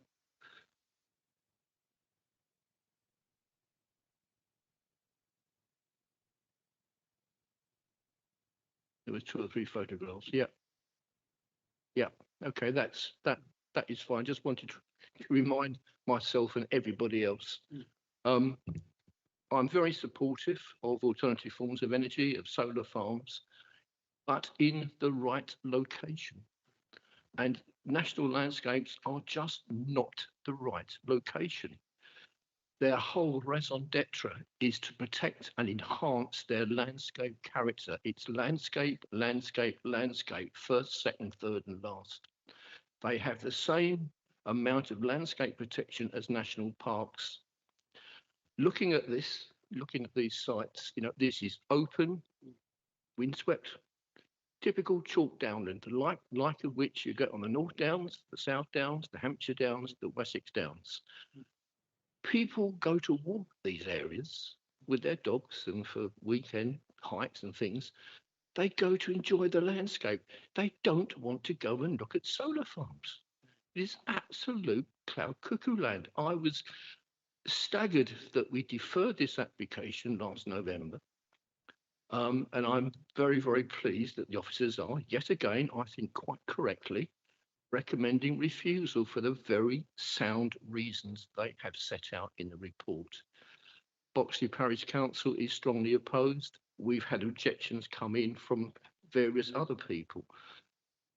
I strongly support refusal, but in the unlikely event, which I hope, of this application being recommended for refusal, sorry, recommended for permission, can I ask the officers if it would need to be referred to the Secretary of State, because it is a departure from the local plan. It's a departure from the National Planning Policy Framework. And it is, in my view, it is a case which I'm fairly certain the Secretary of State will wish to call in for his own determination if the Borough Council very mistakenly resolves to approve it. But I strongly support the application being refused. Thank you, Mr. Chairman. Okay, thank you, Councillor. Just to clarify, it wouldn't have to be referred to Secretary of State. Even though it is a departure, it's not. The officer has just confirmed that it wouldn't have to go to the Secretary of State. Okay, that's our understanding. In which case, I think there's every chance the Secretary of State would turn it down, would reject it. Thank you. Okay, Councillor Jeffries. Yeah, I'm pleased to see the application back. I'm pleased that we have seen some significant improvements in the application. I would have preferred connected woodland rather than islands, but we have got at least some level of connection now. I know this area really well. I walk there probably every few months. It's one of my favourite walks.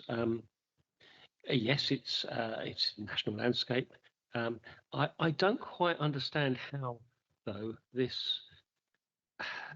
planting of that woodland would cause significant harm. I think it would absolutely improve the character of the landscape. I mean, at the moment, and I'm surprised, Tony, you didn't use the word dystopian hellscape, but that's the bit of the walk that I try not to look at. It's bleak. And yes, I accept that solar panels might not be everybody's best view of the world. I don't mind them. I like the fact that they are doing something that is helping people, and in this case, giving Maidstone Borough 10% of its housing electricity. I think that's quite substantial, particularly with the oil shock that we're facing, the geopolitical instability, and so forth. Yes, there is clearly significant demands on land, and the balance between food security, energy security, housing security. Yeah, I get that. I mean, we are all fighting over the same bit, but we don't have a huge amount of solar in our borough, as far as I can tell. And this would be a substantial amount. So I'd rather there was more screening in it, but it's not. So it's not perfect, but it is, I think, an improvement to the national landscape and the scene there. I'd really look forward to walking along there than I do at the moment. Okay, thank you, Councillor Jeffries. While probably when we just went for deferral, I was probably more for it at the time. Look at it now, to be true. While this is I think this is an enhancement. I don't think it enhances it enough to actually warrant it. It is an improvement, it is a great improvement, and I do agree with a lot of the points by yourself, Councillor Thompson, Councillor Harwood, that this is a very bleak landscape. And I know people say, oh, people go after the views, but it is a very bleak landscape. I do part those points, but I don't think the improvements are enough to outweigh the harm, unfortunately. I think they're getting close, but I don't think it's enough to actually do it, especially in the ANOB, which, as we pointed out, with our upcoming local plan, we let one thing in, it's going to cause an issue, but this is an area, and where however bleak and utopian, or however you want to describe this landscape, it is still within the ANOB. So I think that's going to be the key thing. So we have a proposer for the amendment to approve. We have a seconder, so we'll go to that vote first of all. Okay, so.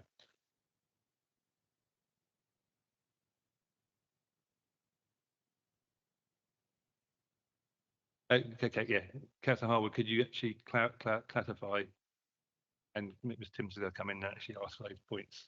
Yeah, it was to approve the revised scheme as has come in and give delegated powers to officers to come up with the conditions as appropriate. Yeah, sorry. So this is leading to a vote to potentially approve and overturn the recommendation, and there's a requirement, well, as members know, that you need to give clear reasons why. Can I just? So I would say, so what just for the points for you to address, I'm just going to advise you the specific points to address. I think you need to be clear on what level of harm you consider is caused. We're saying significant. So if you're clear on that, if you think it's less than significant, that's not contrary to policy, but you should say why. Might be due to the landscaping, maybe the temporary nature. You know, this has been referenced by councillors, but you just need to be clear. I think secondly, you need to explain why you consider the benefits or the need outweighs the harm. That has been mentioned. And also the great weight that's given to conserving national landscapes and the legal duty. Say some of this has been mentioned, public interest has been mentioned, and obviously just the benefits of renewable energy, the increased woodland has been mentioned, habitat connectivity, biodiversity. And then lastly, what are the exceptional reasons to allow major development in the national landscape? We agree there's a clear need for the development, and it's of a level that's in the public interest. So you can agree with that if you wish. But there's a requirement in the guidance whether members consider the detrimental effects can be sufficiently moderated. Some councillors have said they consider they are, so I think you've got to be clear on that. And then you're also satisfied with the site selection, and those three things are specifically in the NPPF. So I think you just need to be clear on those. And the reason I'm saying this is because if it is approved, this will be written down, and this is what people will potentially challenge if they don't agree with the decision. So with that in mind, Councillor Harwood, clear on those points, please. Before I come back to Councillor Harwood, do you want a adjournment to confer with your? No, it's fine. I think that the balancing exercise that needs to be carried out for an application such as this, that the ecological and landscape enhancement achieved by the removal of a significant area from intensive arable cropping and the re-afforestation of a historically thickly wooded landscape and restoration of lost wetland features outweighs any harm from the temporary renewable energy structures that form a part of this planning application, and there is less than significant harm. And it also needs to be stated, this is on the dip slope, not the scarp, where visibility is much more constrained and is in close proximity to a trunk road, dual carriageway and motorway, which have a dominant impact on the local landscape. So I think, you know, there was some other points around the public benefit of clean and secure energy and of restoring soils which have been subject to arable farming for generations are beneficial, and the beneficial impact on the aquifer protection zone from a holiday from arable farming would also have wider practical benefits. Thank you. So, Councillor Harwood, Mr. Timms is going to advise about probably tracking one of those bits. It's just the last one, Councillor Howard. The aquifer, I don't think there's sufficient evidence to say that there is a problem and this will be solved. So my advice was, I think the rest of it is fine, and it's reasons for granting. I think the last one, I would advise that that's not one of your strong reasons for recommending. If I may come back, there is very good scientific evidence that solar farms reduce evaporation and support groundwater recharge. These are very significant scientific bodies who have done that work, and I can share the authors and the reports with you. But if you feel that from a planning perspective, we shouldn't put it, that's fair enough. But I think it's academic anyway, but it is true. Okay, as a proposer, another second is happy to accept all what you've put, Councillor Harwood. That's fine. So, we're all clear on what we're voting for? So this is voting. Yeah, and conditions to be delegated to officers and legal agreement. Okay, so this is voting for approval on the basis of what Councillor Harwood has just stated there, with delegated powers for conditions and legal agreements to officers. Okay, so all those for? Okay, those against?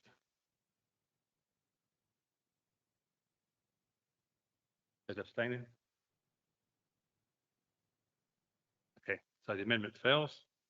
Okay, and as we have a proposer, seconder for the officer's recommendation, we shall now move to that vote.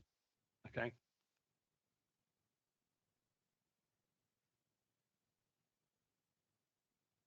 You'll come back in, Mr. Timms. As I said at the very start of the introduction, there's just a typo in reason for refusal 1 in terms of should be part 2 of one of the policies. It's just a typo. Officer's report taking the urgent update. Yeah. Fair verbal update. Okay. So, all in favour of refusal?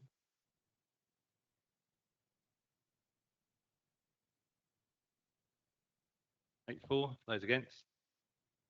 3 against, and those abstaining? Abstention. Okay. Application is refused. Can I have my dissent formally noted, please? Okay. Likewise, sir. Okay.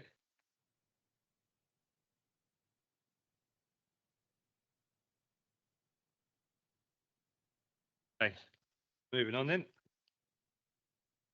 Next item script is actually a starred item. Does anyone wish to see it introduced?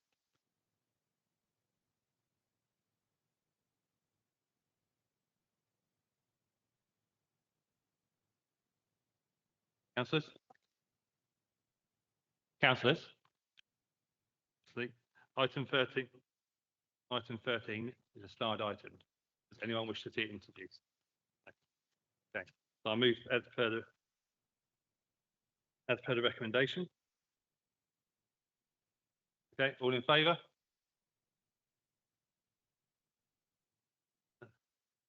Unanimous. Okay, so can we have a recount, please? Okay, that is unanimous. Approved.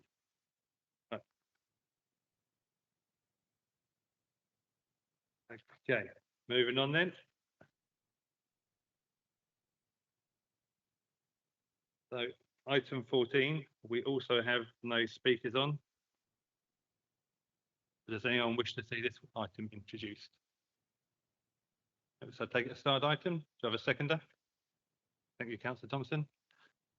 Okay. So all in favour of approval? Unanimous.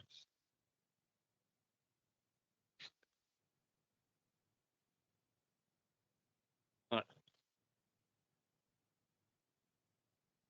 Okay. Just to see if we can do 3 for 3. Okay, item 18 is also a starred item. Does anyone wish to see it introduced? Does the applicant waive his right to speak?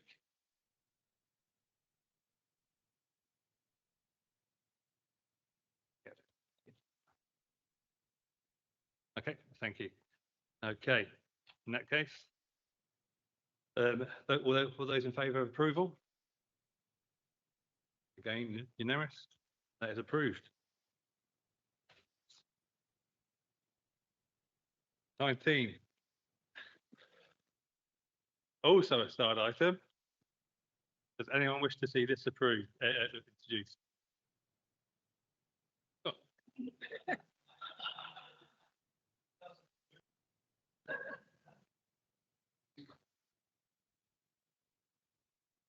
We do have someone for the applicant, so if they wouldn't, you wish to introduce? Well, I'll come out of my normal blurb on this, and that's that our ward is So, yes, Councillor Tribbitt, you would like overdeveloped to with see this it already. introduced? Yeah? So, Yes, okay.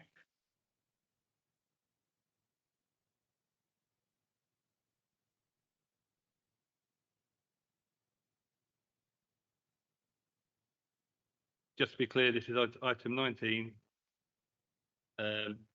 Basis Place, Lennon Road, Headcorn.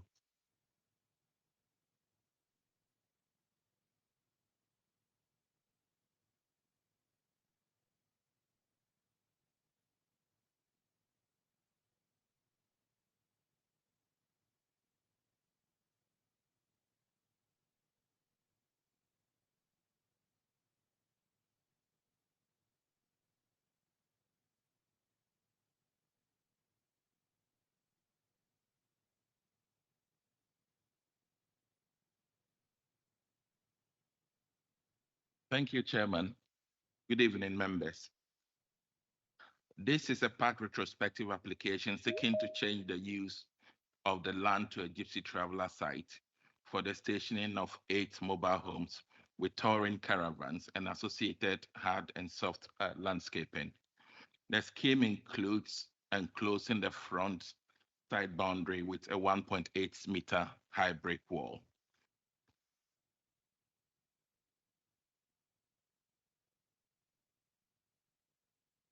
This is the site location plan showing the existing gypsy traveler sites on each side of the application site.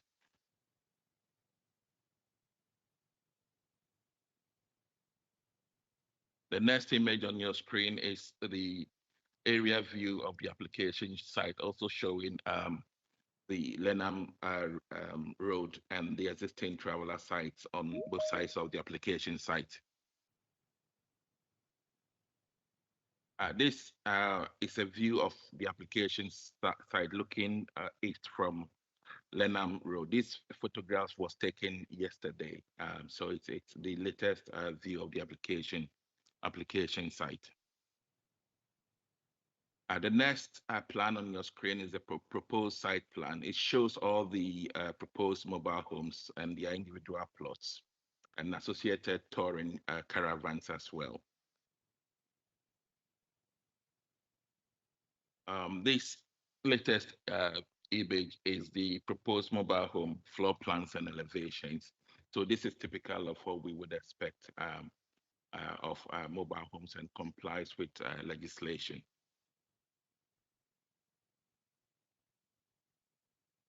This current plan shows the visibility displays at the entrance.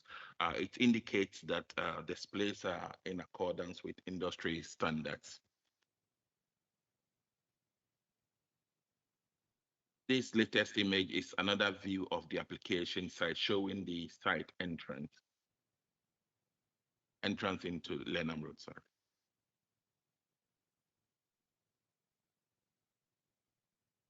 As indicated in the officer report, the application would not result in significant harm to the character and appearance of the area.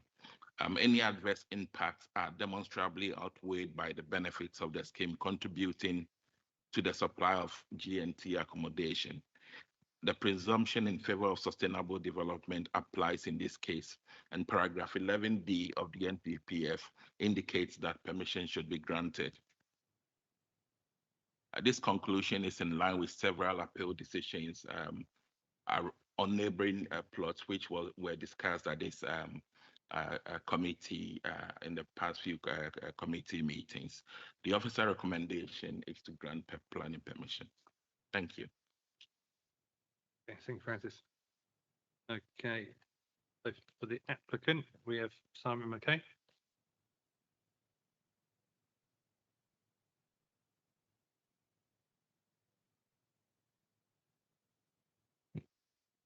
Good evening, Chairman and members. Being a starred item, I thought I might get away with not coming up here, but here I am. Yes, it's an application for 8 pitches. I think it's important to note that in the current GTAA and the DPD that's being worked on, this site's earmarked for a minimum of 5 pitches anyway in terms of the suitability of the site. I was involved in a number of appeals that were determined recently at the Meadows across the road, where the inspector quite rightly identified that there was visual harm. And I think it'd be wrong for me to sit here in front of you and say that this site wouldn't amount to visual harm. You are going from a site that pre the appeal decision in, I think, 2018 was relatively undeveloped. But it's in an area that, in landscape terms, we're not talking about nationally important landscape, we're not talking about flood zone 3.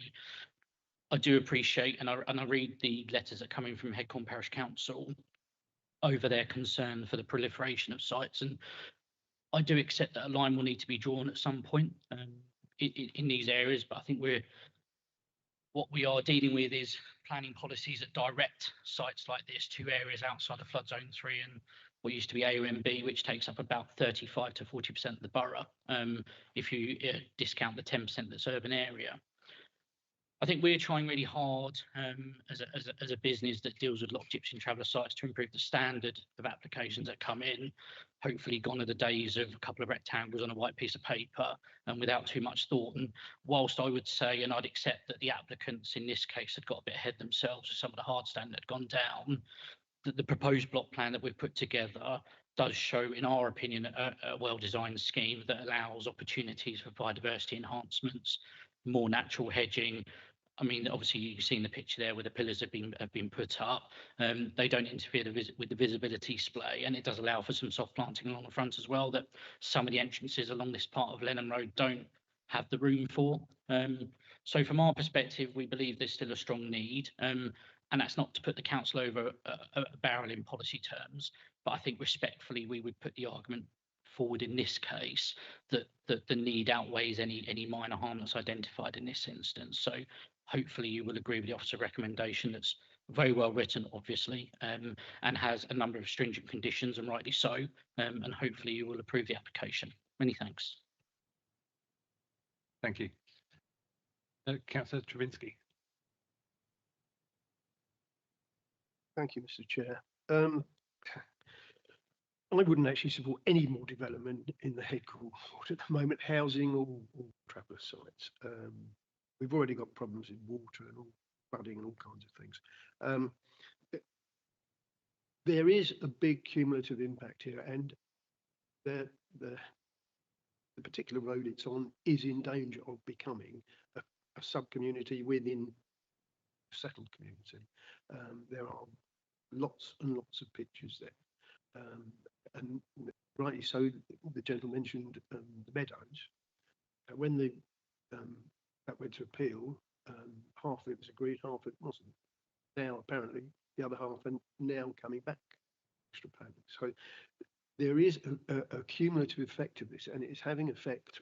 It has knocks on to all local services, be the doctor's surgery, even the fast food outlets. And this is a big concern for Headcombe. We have one of the largest concentrations per capita of travellers in England. Having said that, I do know that there are a lot of community things that go on in Sutton Valence with the travellers, which I think is a good thing. But I do still think that we are overdeveloping here, and the cumulative effect, I think, at some point is going to come back and bite us. I couldn't possibly support this application as it stands. Thank you, Councillor. A quick question to the officer. You're going to check out the drainage trench. There's a culvert being put in there. I have been to the site to check at that, and the existing ditches along the road has been blocked. I've had a chat with the agent about it, and that's something that we have condition 7, which deals with drainage issues. So it is anticipated that the drainage ditches would be opened as part of the requirement of condition 7, which is a site development condition. Okay, thank you, Francis. I'd like to put record that if I was to vote for this, that I put quite a lot of weight on the fact that that culvert issue will be addressed and that drainage issue will be addressed. Okay. So, Councillor Trinidad, come back here. We refused, we deferred an application on the same road due to the access not having a clear 120 metres on either side of it. I'm not sure of this one, but I've got a feeling this probably is not clear for 120 metres either side either. That was raised, and we did kind of think that may come back to this. Before I bring Francis back in. Yeah. So I said before I bring you back in, I would just go to the other councillors because they may have questions for Francis, and they'll come answer that one in a minute. So, Councillor Cleater. Thank you, Chair. I suppose you know what my moan's going to be, and I think it's already been partially acknowledged by Mr. Mackay, is the retrospective nature. And there's jumping the gun and there's doing hard standings. Notwithstanding that, I would ask a plea, because we dealt with another previous application where the applicants did it the right way, come to speak to us first, get support and advice from the officers, and that application went through. In terms of this one, I think for me, the sooner we get the Gypsy and Traveller DPD sorted and in place, the better. The concerns around drainage, I think if you're going to deal with that, then that's good.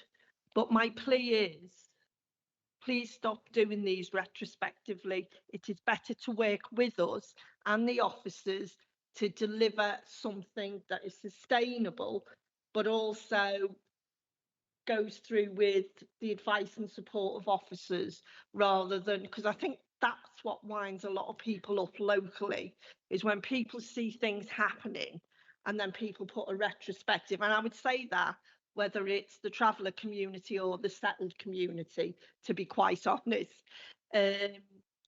But I'm minded to agree to this as long as there are those strict shall we say, conditions put in place, especially around the issues Councillor Drabinski has raised. Thank you. Councillor Harper. Yeah, I'd just like to first of all reiterate the point Maureen said in terms of retrospective planning applications. You'll all remember when I came as a visiting member last time, I mean, one was an HMO and the other one was the Rock House, which European School of Osteopathy went ahead and did their conversions and then went for retrospective planning application. And walking past there most days, at least once, I've not seen any evidence of any of the work which you then approved being done there. So I don't like retrospective applications at all. My question on this really is on paragraphs 610 to 614 on page 186, which is talking about the local landscape character.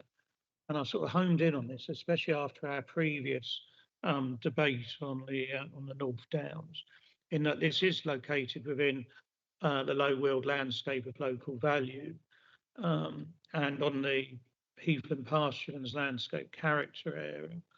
And then looking at 613, where the inspector's conclusions are, this contrasts and just detracts from the verdant character and natural beauty of this part, the Headcorns Pastures landscape character. So I'd really just like to understand from the officers a bit more how, when we've got these sort of statements, that we don't think this is going to lead to significant harm. It's just, I'm trying to sort of weigh that up in my mind. Thank you. Okay, thank you, Councillor Harper. Councillor Harwood. I'll bring you back in a minute. Thank you, Chairman. I mean, first of all, coming back on the retrospective element, the planning system allows retrospective applications. And in fact, the regime was liberalised further around retrospective applications the last time the NPPF was changed. So, you know, I think this is an argument not with applicants, but with the government in terms of that. And in terms of local impact, the most significant impact on landscape and ecology is the eastern edge, the side where the pond is just outside the site. And I am very pleased to see that the plans accompanying this application show a really strong kind of natural strip down the eastern edge as a buffer to that more attractive landscape where the ponds are and the trees are and everything. So, and the boundary enclosure with the native hedgerows again will strengthen this. And actually, when you look at that quite flat landscape, there are farm buildings and so on, but they tend to be surrounded by hawthorn hedges. So what you've got is a flat landscape with groups of trees and hedgerows. So I think in time, this site will just meld into the landscape. And I don't think it will stand out like a sore thumb. And I am very pleased if about paragraph 6.17, and I think this is some reassurance to councillors who are concerned about the landscape. It's got the condition uses a form of wording that results in the whole permission becoming void if the applicant does not address its requirements within the set period.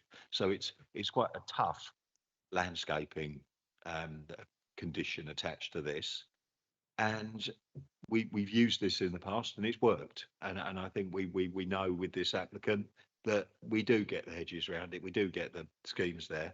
So that said, I'm prepared to move that we do grant permission as per the papers. Thank you. Okay, thank you, Councillor Howard. The Councillor Jeffrey indicating that seconded. Okay, thank you. Do you wish to talk now? Councillor Russell. Thank you. Yeah, it was just a small point around when I was looking at the conditions, because suggested condition 15 is prior to any development above slab level, a biodiversity game plan shall have been submitted to and approved in writing by the local planning authority, which, so, you know, there's the retrospective nature, and then there's the nature that we're just about to say, fine, and issue the conditions. And from the photos that Francis took today or yesterday, we've already broken one. So for me, that, you know, is a slight issue, but not enough to outweigh the actual development in whole. Just a point that I wanted to make. So I'm happy to move to the vote. Thank you. Thank you. Francis, there's some questions from Councillor Harper and Cleaver. Thank you, Chairman. So the first question was related to visibility display at the entrance. So the plan on the screen currently was provided by the applicant this week. When the issue was raised, the plan indicates that the visibility displays at the entrance would comply with industry standards. So we're going to obviously put that as part of the approved plans to ensure that the applicant and to ensure that the scheme is compliant with industry standard. The second question was relating to retrospective nature of the application. As Councillor Howard pointed out, the planning system allows retrospective applications. So when the applications come in, obviously we need to still do our due diligence and make sure that it's in compliance with the local plan and all relevant policies. And in this case, we do not believe that there is any reason to refuse this application. The third question relates to the wording of the impact of the developments on the local character. As pointed out in the report, there were several appeal decisions just across the road from the site just a couple of months ago, and the appeal inspectors were very, very clear on the impact. In those cases, even though they determined that the impact was significant on the landscape character, they still granted permission on the basis that the need outweighed the impact. In this case, we believe that the impact is less than significant. So compared to those other applications, it would be unwise to recommend a refusal on these ones. Thank you. Okay, does that answer your questions, Councillor Cleaver? It's just to come back on retrospective bit, just to point out, I did say I was minded to support it, and actually I'm not here to be party political, so it doesn't matter which government did the MPPF. I'm here to decide on the facts in front of me. So I'd just like to clarify that. Thank you. Okay, thank you, councillor. There's some minor tweaks to some of the conditions. Bring the officer in. Just coming back on Councillor Russell's comment regarding condition 15, I think the trigger needs to be changed to that. Obviously, you can't have fire to slab level given that work has started and whether they have actually slabs anyway. It's likely that that will be put into sort of condition 7 as part of the development plan. But if delegated powers be given to officers to put that in the correct place and with the correct trigger for submission. Very keen. So delegated powers to change it because we can't issue something that's already been broken. Yeah, they can't submit something where the trigger's already passed, essentially.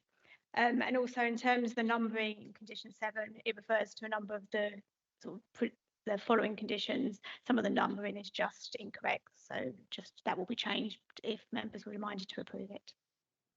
For example, 7D refers to condition 9, but actually it's condition 8 on the following conditions.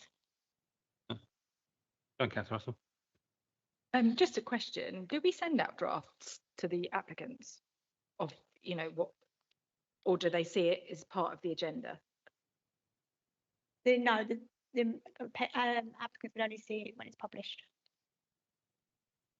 Okay, Councillor Howard as the proposer, are you happy to take those amendments? Yeah, okay. So moving to the vote then. As per the papers with the amendments and delegated permissions to the officers to rejig the conditions. Is that all in favour?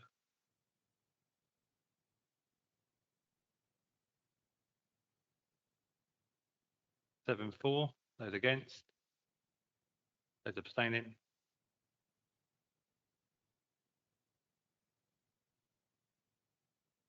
Okay, that's 6 abstaining, that is approved. Thank you, councillors. Right. Moving on. Tempted to say it, but I can't think I know the answer.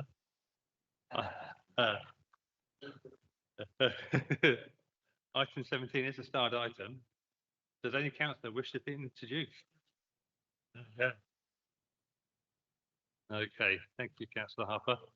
Councillor Harper, just to clarify for the members of the public that are watching, I just want to be clear that you do have an open mind on this subject. Yes, I called this in so that there could be an open debate on the subject, on the pros and cons, and I haven't predetermined how I will vote. I'm waiting to see the outcome of the discussion this evening. Okay. Okay, so I move to the officer to introduce. Thank you, Chairman. So this application is for the change of use of a building to a 10-bed HMO and flat and includes ground floor and first floor rear extensions.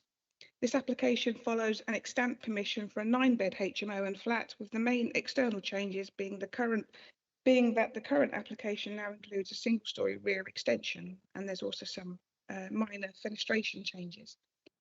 It is acknowledged that the development provides no on-site parking, with the land to the rear given over to outdoor amenity space and bike and bin storage.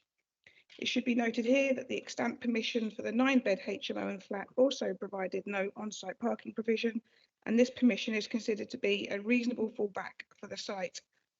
The addition of one more HMO bedroom would not now make the development unacceptable in terms of parking pressure and sustainability in terms of the site's location, as justified within the committee report.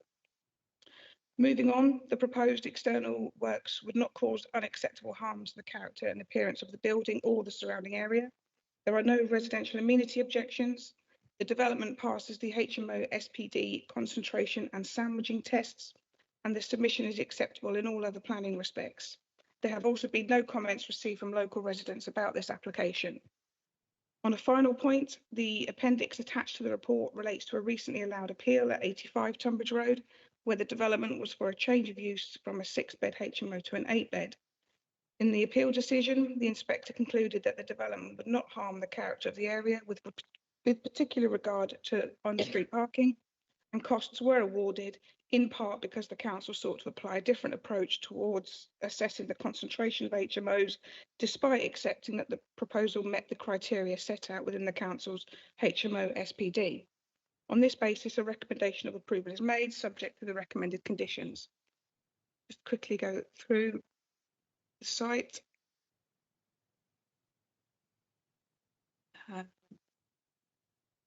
This is proposed, so this is now the main sort of external change really to what was previously approved, this extension of the rear single-storey extension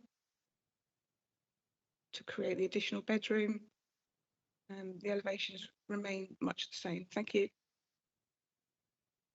Okay, thank you. Can I have Mark Turner for the applicant, please?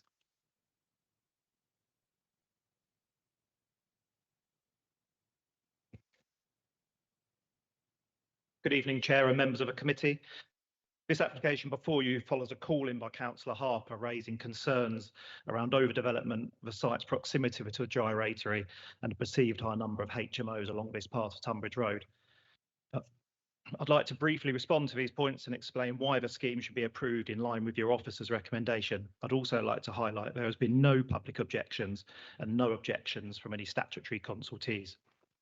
This is a resubmission of a scheme approved for June 25 last year for a 9-bedroom HMO and basement flat, which is now under construction.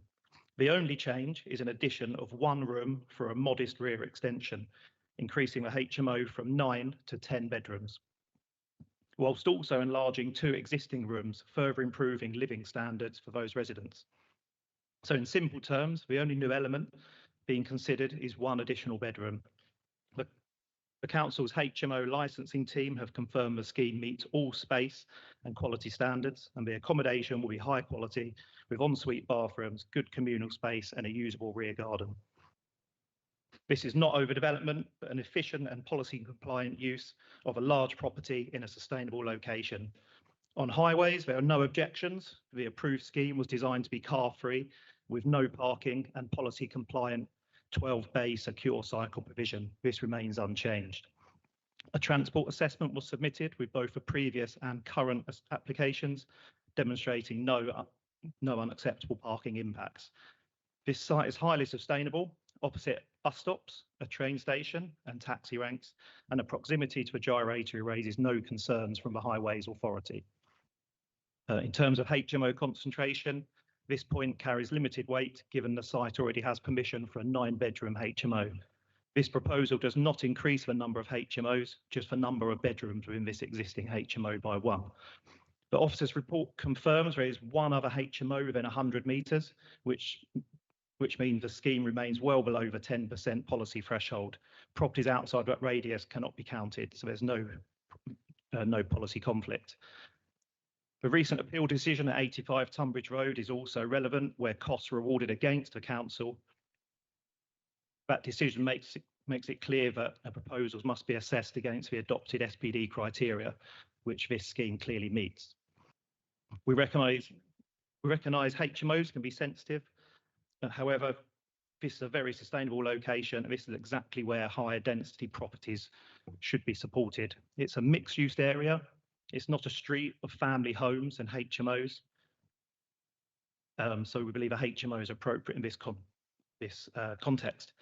We have a strong track record of quality accommodation. So in conclusion, this is a minor amendment to an approved scheme, adding just 1 bedroom. The officer's report is extremely well justified in supporting approval, clearly demonstrating compliance with policy. There are no objections. Can I ask you to wrap up, please? Yep, I was just finishing now. So I'd respectfully ask that members support the recommendation and grant permission. If you're minded to refuse this application, I'd ask you to defer so we can address whatever concerns remain. I'd rather work constructively to resolve this than go to appeal. Thank you. Okay. Thank you, Mr. Okay. Councillor Harper. Okay. Okay, thank you, Chair.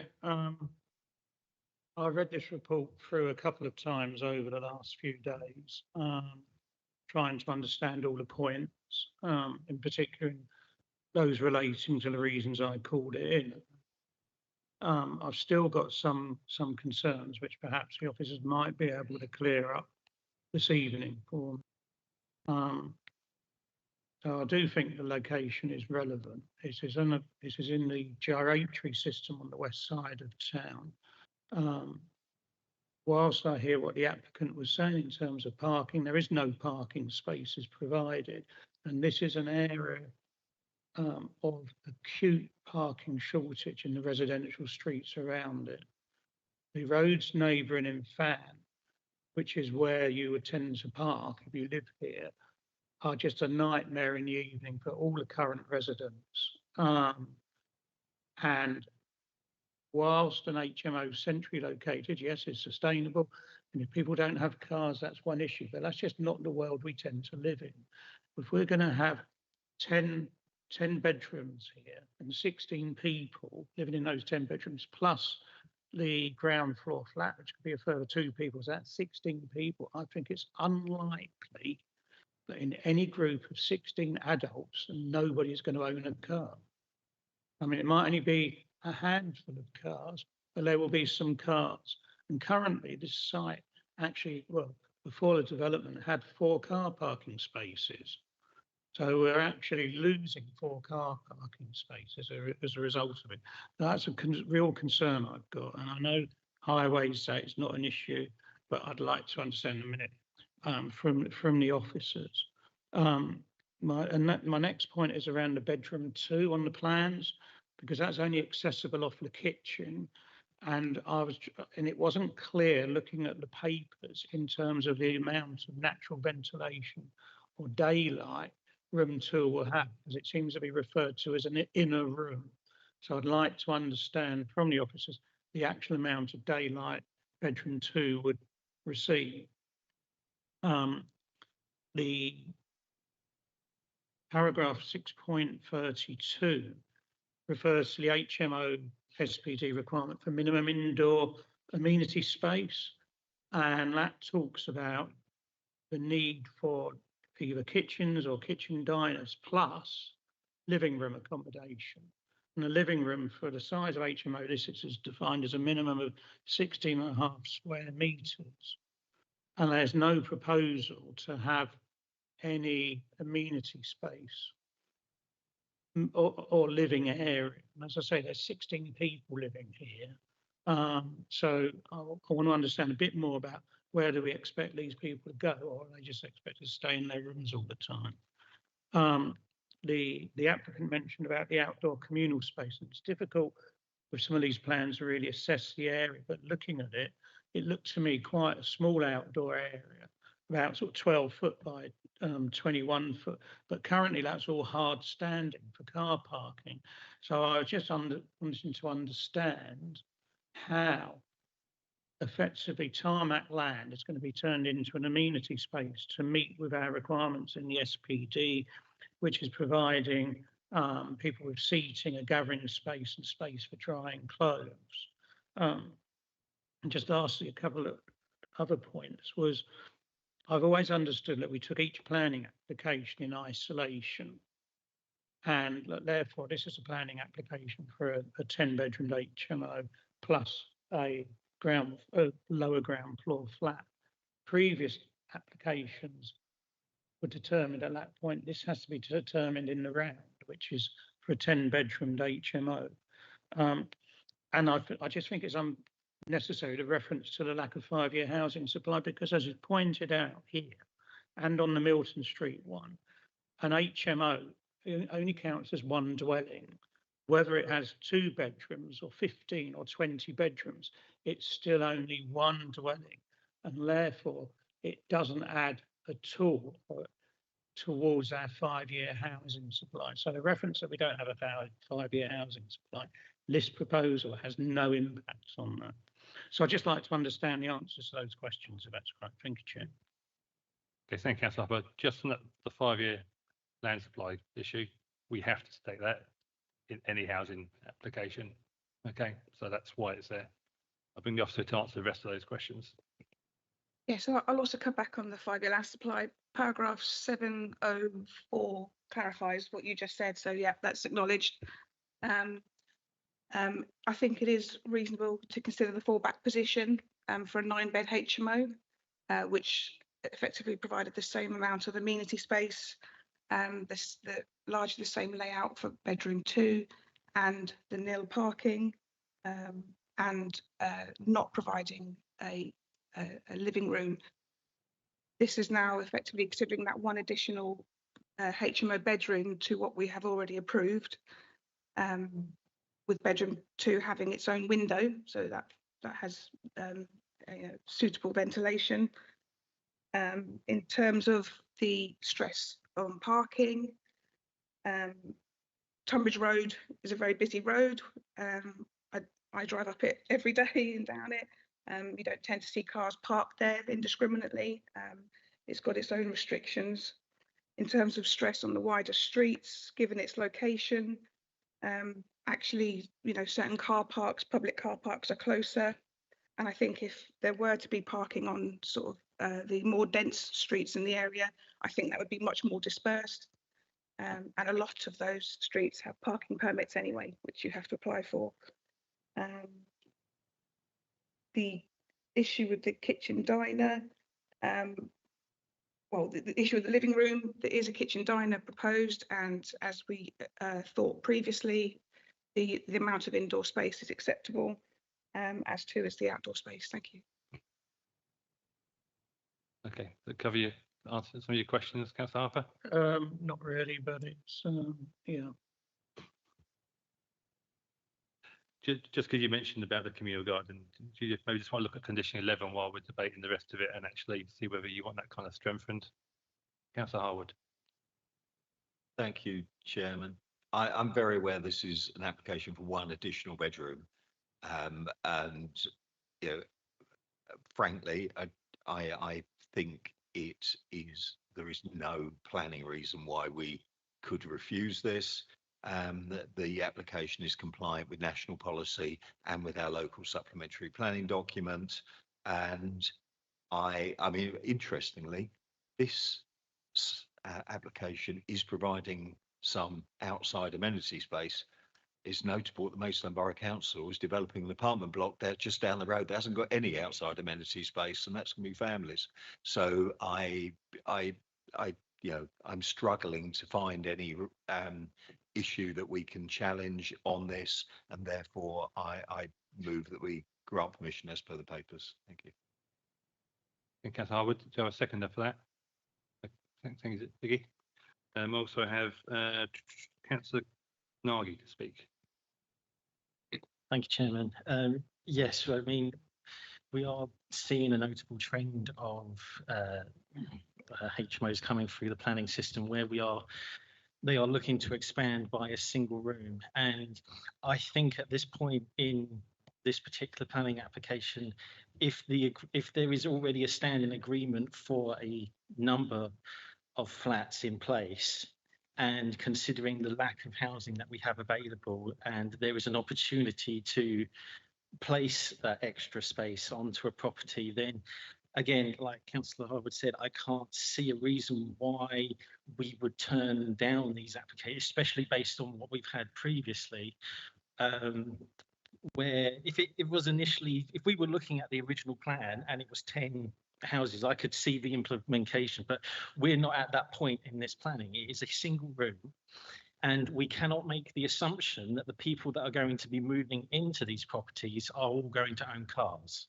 I'd say that's probably outside of the planning scope, considering that there is no parking for this site, and as such, as far as the planning is concerned, the implications on the rotary system are nil, because there is no parking and there should be no car traffic coming in or out of the property, for there is no space for it.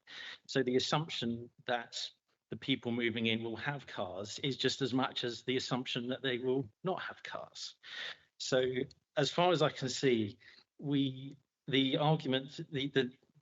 application here to have just a single room on top of an already agreed 9-bedroom, which is already quite an extensive building itself, I cannot see any grounds for us to refuse it. So I think naturally, if we are going to get these larger HMOs, I think we need to address them more when they come in originally, if we want to put any constraints on them and work from there. But based on what I see here, I am happy to support the motion based on the papers. Thank you. Okay, thank you, Councillor. Councillor Cleater. I was just wondering if Councillor Jeffrey had anything to say, as he's the ward councillor. I understand what Councillor Harper's saying regarding the Fant side, but Councillor Jeffrey's the ward councillor.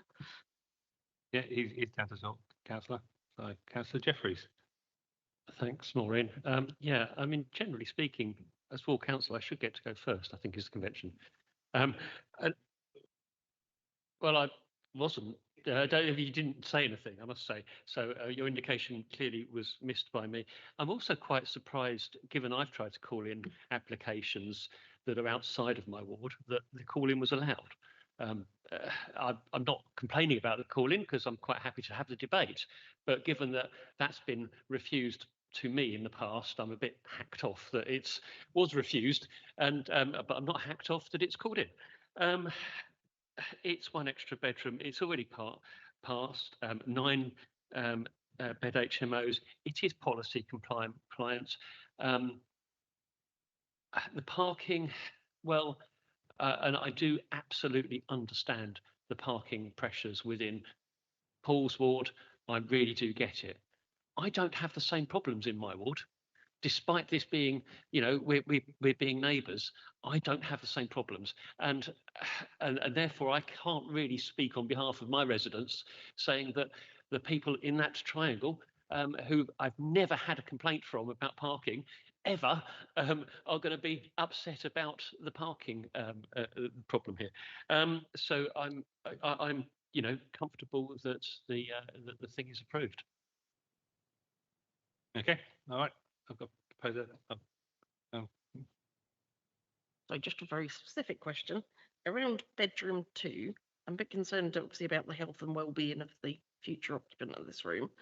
So it's an internal room with a fire escape window purely, but the kitchen door would lead into bedroom 2. So and there's no ventilation from the kitchen because that's also got a fixed window. So the only ventilation from the kitchen is the mechanical ventilation. So what if somebody doesn't put on the mechanical ventilation, or mechanical ventilation breaks? There would be absolutely no ventilation from the kitchen, and that would all go into bedroom 2 the minute they open the door. Is there anything we can put in around strengthening that? The kitchen window does have the kitchen does have a window. I'm not sure what you mean.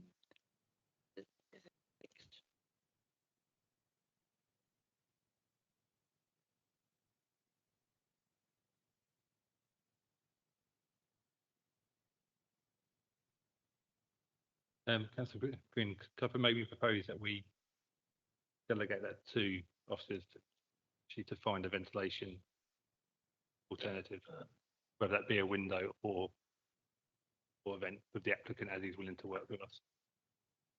Okay. Yeah. Okay. In that case, then I'm going to move to the vote. All in favour?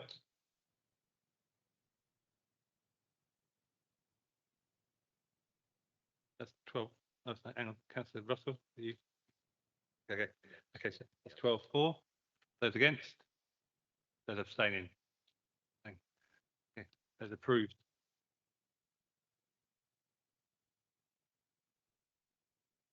Okay, moving on, councillors. Okay, we have another starred item. Does any get?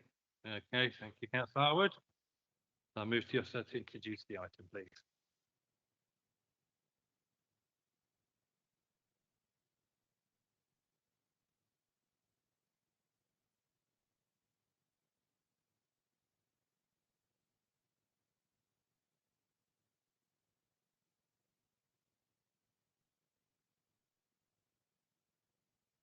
Thank you, Chairman. Good evening, councillors.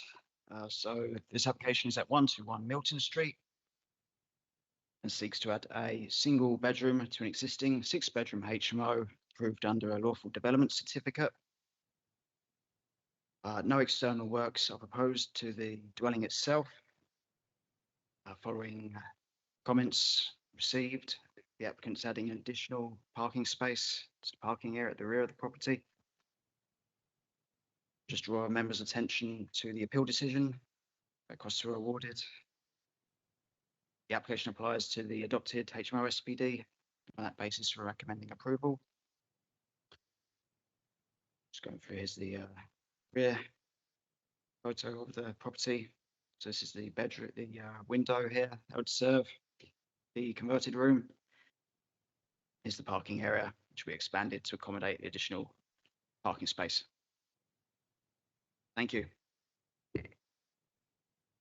Okay. We have an applicant joining us virtually, which is Mr. Callum Walsh.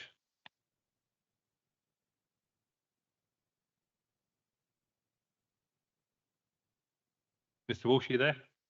Hello. Can hear you. You've got your 3 minutes, Mr. Walsh. Yeah. Good evening, Chairman and the members of the committee. Thank you for the opportunity to speak in support of the application at 121 Milton Street.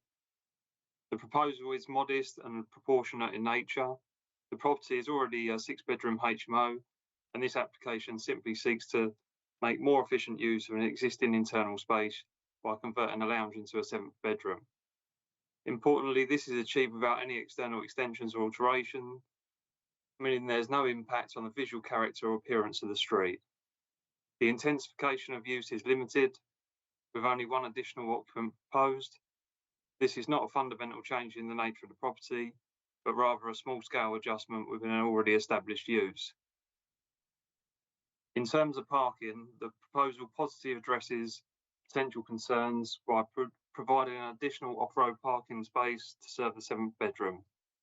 This ensures the development remains compliant with parking standards and helps to minimise any additional pressure on-street parking. The proposal also aligns with local and national planning policy objectives, including those set out in the National Planning Policy Framework, which encourage the efficient use of existing housing stock and the provision of mix of accommodation types, particularly in sustainable urban locations. There are no external changes, no loss of light or privacy, no material harm identified in the officer's report. The recommendation for approval reflects this is a well-considered and policy-compliant application. Overall, this is a sensible and sustainable proposal that makes better use of an existing property while addressing parking provision and avoiding any adverse impacts on the surrounding area. For these reasons, I respectfully ask the committee to support the officer's recommendation and grant approval. Thank you for your time. Okay, thank you, Mr. Walsh. Councillor Harper. Thank you, Chair. I called this item in so that there could be an open debate on this and that we could get some answers to the issues I raised. I've read the supporting documentation to this and note the concerns of local residents. Just to quote a couple of them, I know my objection to this application is futile, and I am disappointed that Maidstone Borough Council allows the level of HMO conversions to continue. So, I know that's the Ward Council, that residents in this area are incredibly sceptical of this authority in terms of its approaches to HMOs.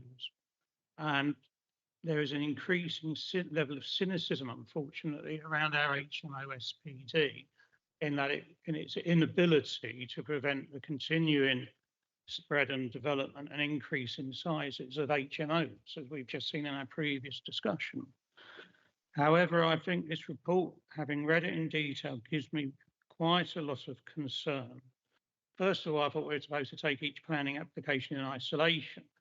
This building has never been subject to a planning application. It was converted to a 6-bedroom HMO under permitted development rights. There's never been a discussion, and it's disingenuous to almost suggest it was subject to a previous decision, because if there's never been a planning application, there's never been a decision on a planning application on this. So tonight, It's the first time this property is able to be discussed in terms of a 7-bedroom HMO in the public arena. And I think we need to consider that and not just the additional bedroom. As I say, there's never been a previous planning application on this. It was under permitted development. I referred to the 5-year housing supply, so I won't go through that again. Car parking, SPD, HMO SPD in paragraph 3.23 states that each HMO bedroom will count as a 1-person flat and require a 1 car parking space. Therefore, our HMO SPD for a 7-bedroom HMO would require 7 car parking spaces. And I note it's being proposed to increase parking to 4. That still leaves a shortfall of 3 car parking spaces. So it does not agree with the SPD. And 121 Milton Street is well over a mile from 85 Tunbridge Road and is in an area not well serviced by public transport. In fact, people who know the area will know that New Venture has effectively withdrawn the only local bus service serving this area. And the reason they gave was the inability of buses to get down the road because of the level of cars blocking the area. And they referred also to the fact that that's a result of what they perceived as a bus operator of overdevelopment in this area. Paragraph 6.12 fails to reflect that in this immediate area, in just Charlton Street and Milton Street, there are a fairly large number of HMOs and there are a large number of houses which have been converted to flats. So in Charlton Street, 6 houses have been converted to multiple flats, and in Milton Street, additionally, 6 further houses have been converted to flats. And in some cases, you're talking about up to 4 flats in a 3-bedroom house, and God knows how they do it. And there's also 2 HMOs in Charlton Street and 8 in Milton Street. And whilst I understand our SPD is restricted on its definition, those on the ground, those flat conversions and house conversions to HMOs are over 11% of the housing stock within the area around this and in the area referred to by the officers. Paragraph 622, perhaps I think is quite relevant, having listened also to the applicant. Now, this is around about the issue of indoor amenity space. And the SPD is quite clear. It states there should be a 6.5 square metre living area. Where are the 7 people who are going to live there in this house expected to go? For 6 people, as we've been told, there was a living room separate to a kitchen room. So it did have an amenity area. But the living room is being taken out. So the 6 people currently presumably living there will no longer have access to a room they've had access to in the past. And that is actually being turned into a bedroom. And that to me strikes me as overdevelopment. And I can't see how it can accord with our HMO SPD. And finally, my last concern on this is on para 6.24 around the SPD, HMO SPD requirement for outdoor amenity space. When I looked at the plans in detail, the grassed area being proposed here is actually smaller than the car parking space. And our SPD states that these outdoor amenity areas are supposed to be sufficient to provide the residents with seating, a gathering space and a space for drying clothes. Now, if the grassed area is around the size of a car parking space, I'd like to know how 7 people can dry clothes in that, how 7 people, potentially with visitors, can have it as a gathering space, and where on earth they're going to sit. Because to me, that seems too small an area. So I'd really be interested to hear how those points which I've mentioned enable this planning application to meet the requirements of our HMO SPD. Thank you. Okay, thank you. That's quite a detailed out of questions, I'll bring the officer straight back in, so answer some of them. So yeah, I mean, as we've referred to in 6.22, I mean, the kitchen diner is double the required space. So we assess that's sufficient to compensate for the loss of the lounge. Plus, each unit is served by its own ensuite bathroom. So assess that. So that's sufficient amenity space.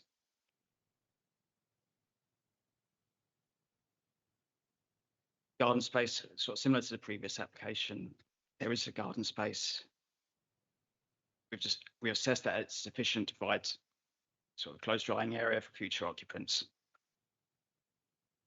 Okay. Sorry, Chair, could I come back? Because the green space has been reduced. The applicant has said he's creating an additional car parking space. So the car parking space is taking up half of the existing outdoor amenity space. Currently, this additional bedroom is the lounge for the residents.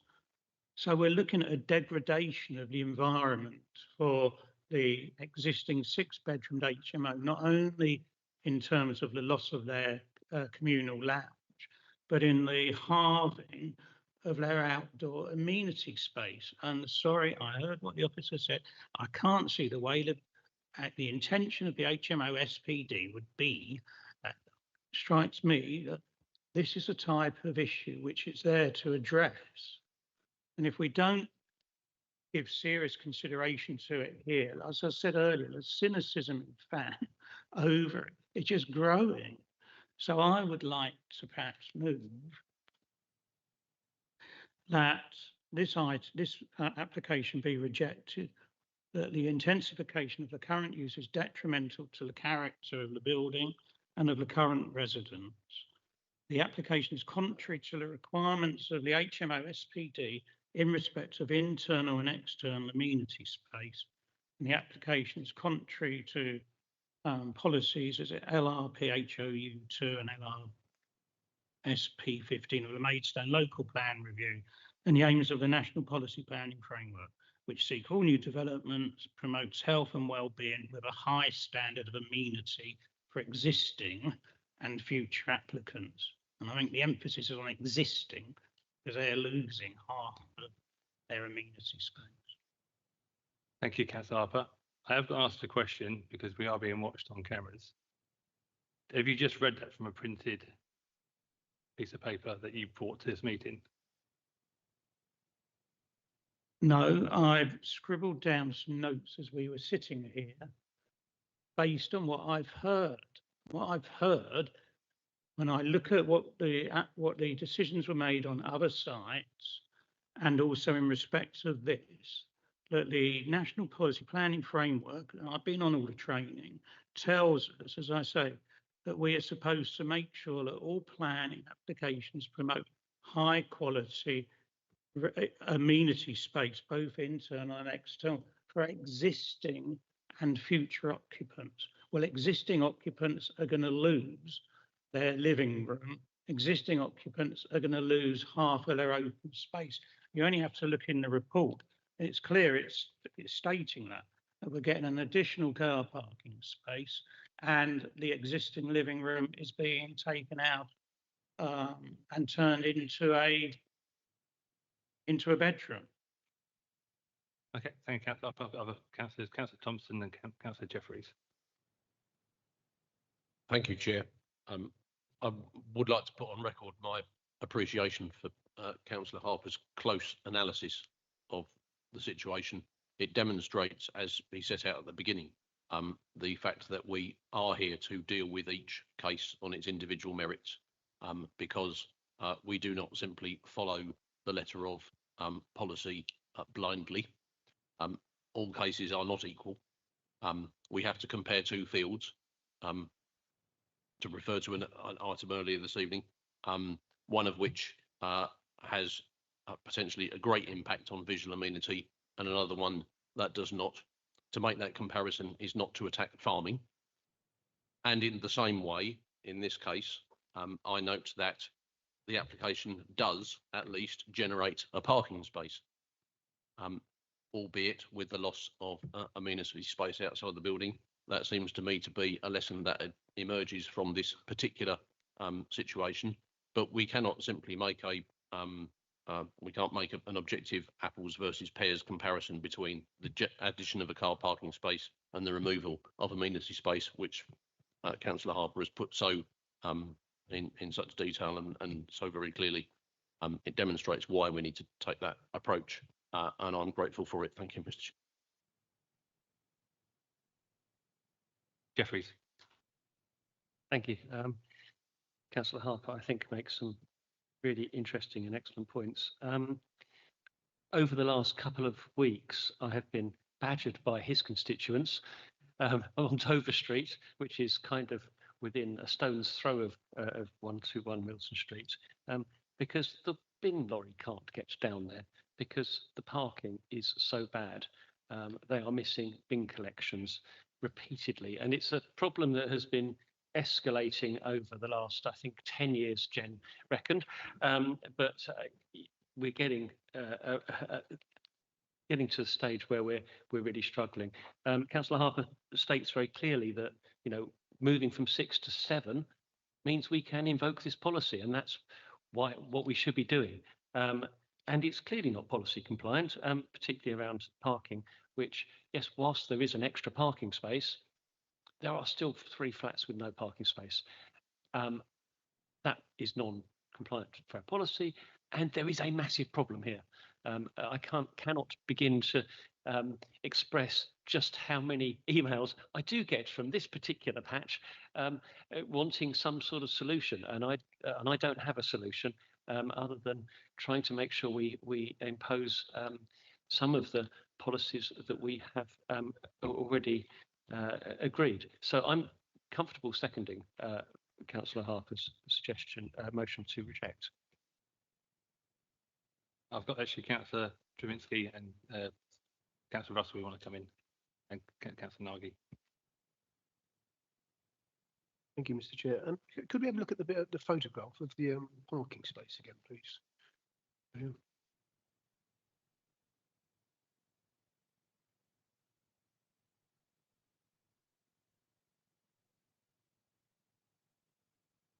Well, that's for 4 cars.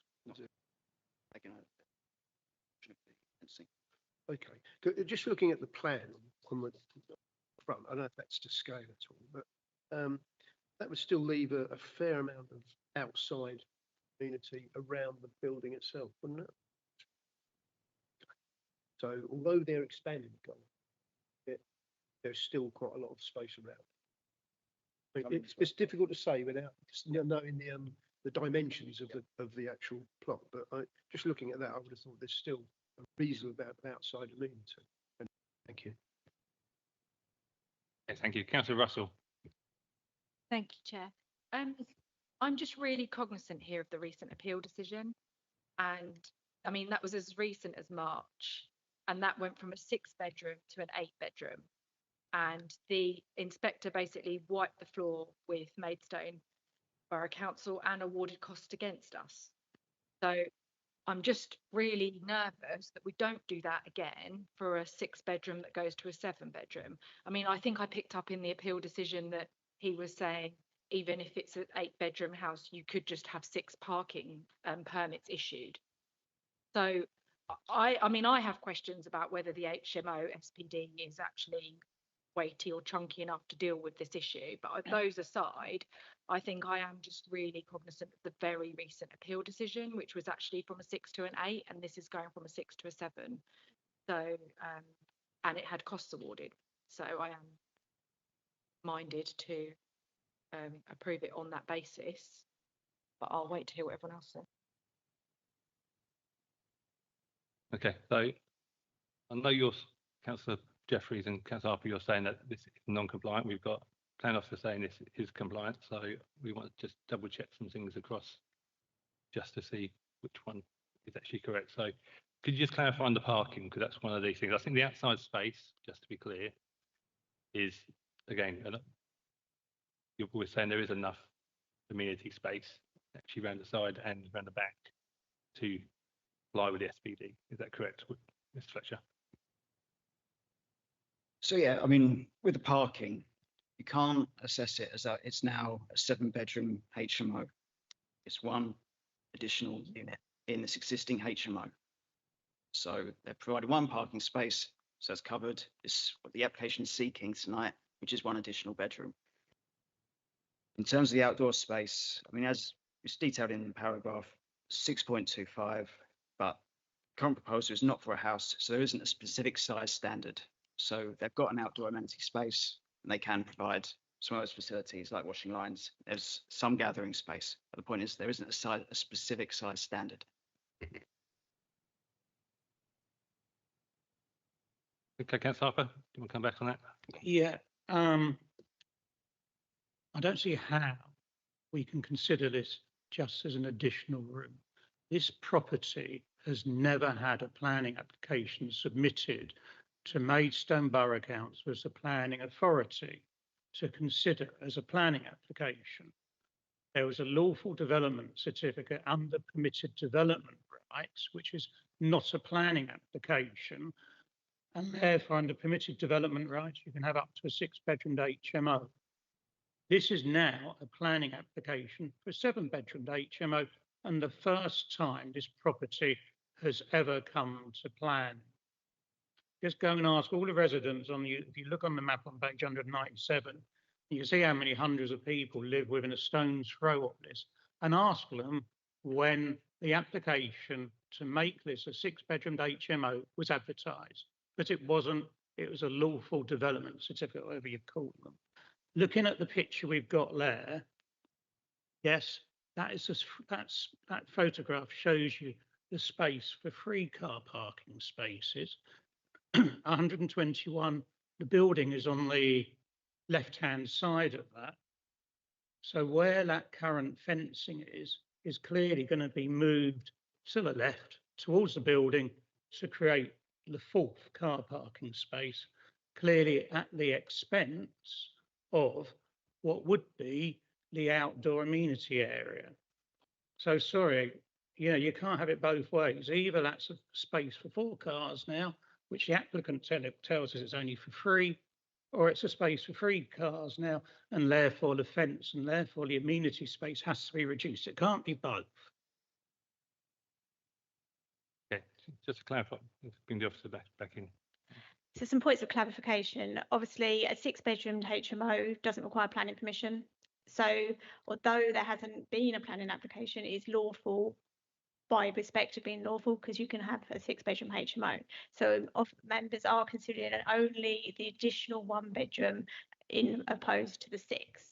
In terms of the amenity space, having the lounge probably over provided for what was needed for the 6 occupiers of the HMO, and what's still left to be provided, which is the kitchen and the dining area, is considered compliant and adequate for the additional residents, the 6th to the 7th occupier. In terms of the parking, I think originally as submitted, there wasn't the additional parking space. So the outside community space would have been kept as is, but the applicant decided that actually the benefit of providing 1 additional parking space and taking that car off the streets in the local area would outweigh the larger amenity space. And so the proposal before you is with the 4 parking spaces, and yes, the fence moved and the external amenity space reduced. I hope that clarifies. Thank you for that. Councillor, you propose, I'm quite happy to second as per the papers. Oh, sorry, Councillor Nagy, sorry. Okay, but I'll just come in. Yes, sorry, look, I get it. I understand that we have issues with HMO. They're not pretty. They obviously do have an issue of condensing the population in areas, and there is a strong, and I understand, especially in fact, you have the same issue as Councillor Tazinki has with the Gypsy Traveller sites, and I appreciate that you both feel very strongly on these matters and voice your opinions so strongly. I'm very proud that you guys come here and make those statements time after time and put forward the issues that are here. But unfortunately, I mean, based on the points that Councillor Harper has made, starting with, as the officer has stated, the six bedroom sites doesn't need planning. It's part of the process. It doesn't. We can't go back and look at an entire site based on the addition of one thing. It's literally a case of that this one bedroom is being looked at and a one parking space is being added, which, as has been stated, is how it is. And we can't argue that if the policy needs to be addressed, it needs to be addressed through the SPD process and be amended and consultated and looked at. We can't keep having these discussions about these sort of things if we can't do anything here in the chamber. My main concern is that we will have these arguments and discussions and we go for referral, but we go for refusal, and it doesn't stick because there's not enough sufficient evidence in the planning for it to be appealed. And based on what I can see, there is no specific size measurement for the garden space, for the green space on the back of the house. Neither yourself nor the policy says that there is supposed to be a specific sized garden space for this property. Instead, a parking space, which we all know is the main argument for these type of sites, is being provided for the extra room, and it has been looked at by the officer, and the space is sufficient. There is no designation for the space for these gardens and their sizes, and a parking space is being provided as per it's a one-room application. So that seems, in my mind, to work. We also have the concentration of HMOs that comes up quite frequently. Sorry, I'm being very loud. I'm deaf, so I tend to be very loud on these things. So the HMO concentration, as it states in section 613, that this is now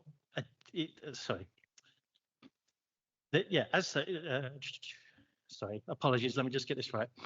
Using the guideline in the SPD, there are 201 resident properties in a 100-metre radius of the application site, which I understand the agreement of that number. And 3 of these properties meet the HMO criteria for inclusion in the concentration test.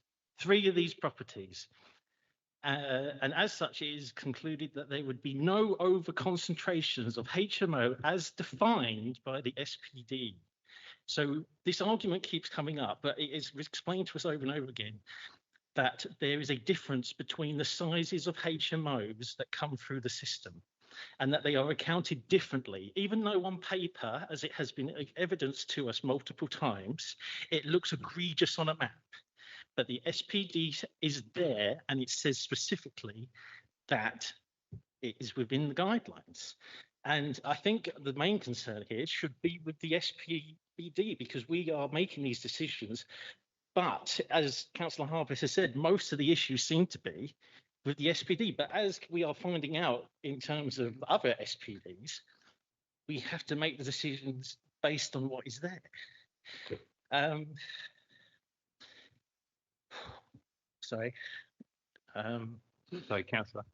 Yeah, I'll wrap it up. Yes, sorry. I just think if we are going to refuse this application, can we make the ground? Can the grounds for the refusal be sufficient to evidence that there is a substantial case for it not being approved? Because we have seen time and time again, as it has been told, that these are being appealed and going through. So if we are going to refuse it, can we please make sufficient grounds for it before that decision is made? Thank you. Sorry, apologies. Thank you. Okay, thank you, Councillor. Okay, so Councillor Harper, as now we have gone through the conditions, it is compliant. It does conform with our SPD, whether you disagree or not. Do you still hold your?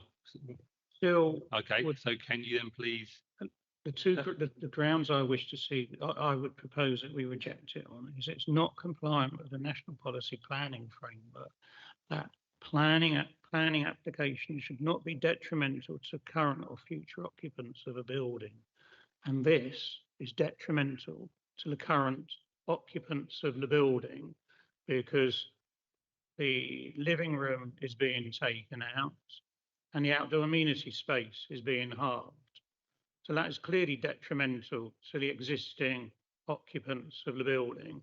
It must be therefore in contravention of the NPPF approach. And secondly, in terms of our HMO SPD, it clearly fouls the parking requirements. The parking requirements for this would be for 7 vehicles. It's for one HMO. No, You cannot move the application is a goalpost. 7-bedroom. The application is for a 7-bedroom Councillor Harper? HMO. Please wrap up your conditions and we're going to go to the vote. Right, so it fouls on the parking criteria of the SPD and it fouls on the internal and external amenity space of the SPD. I've got to bring the officer in now because she's got to declare cost warning.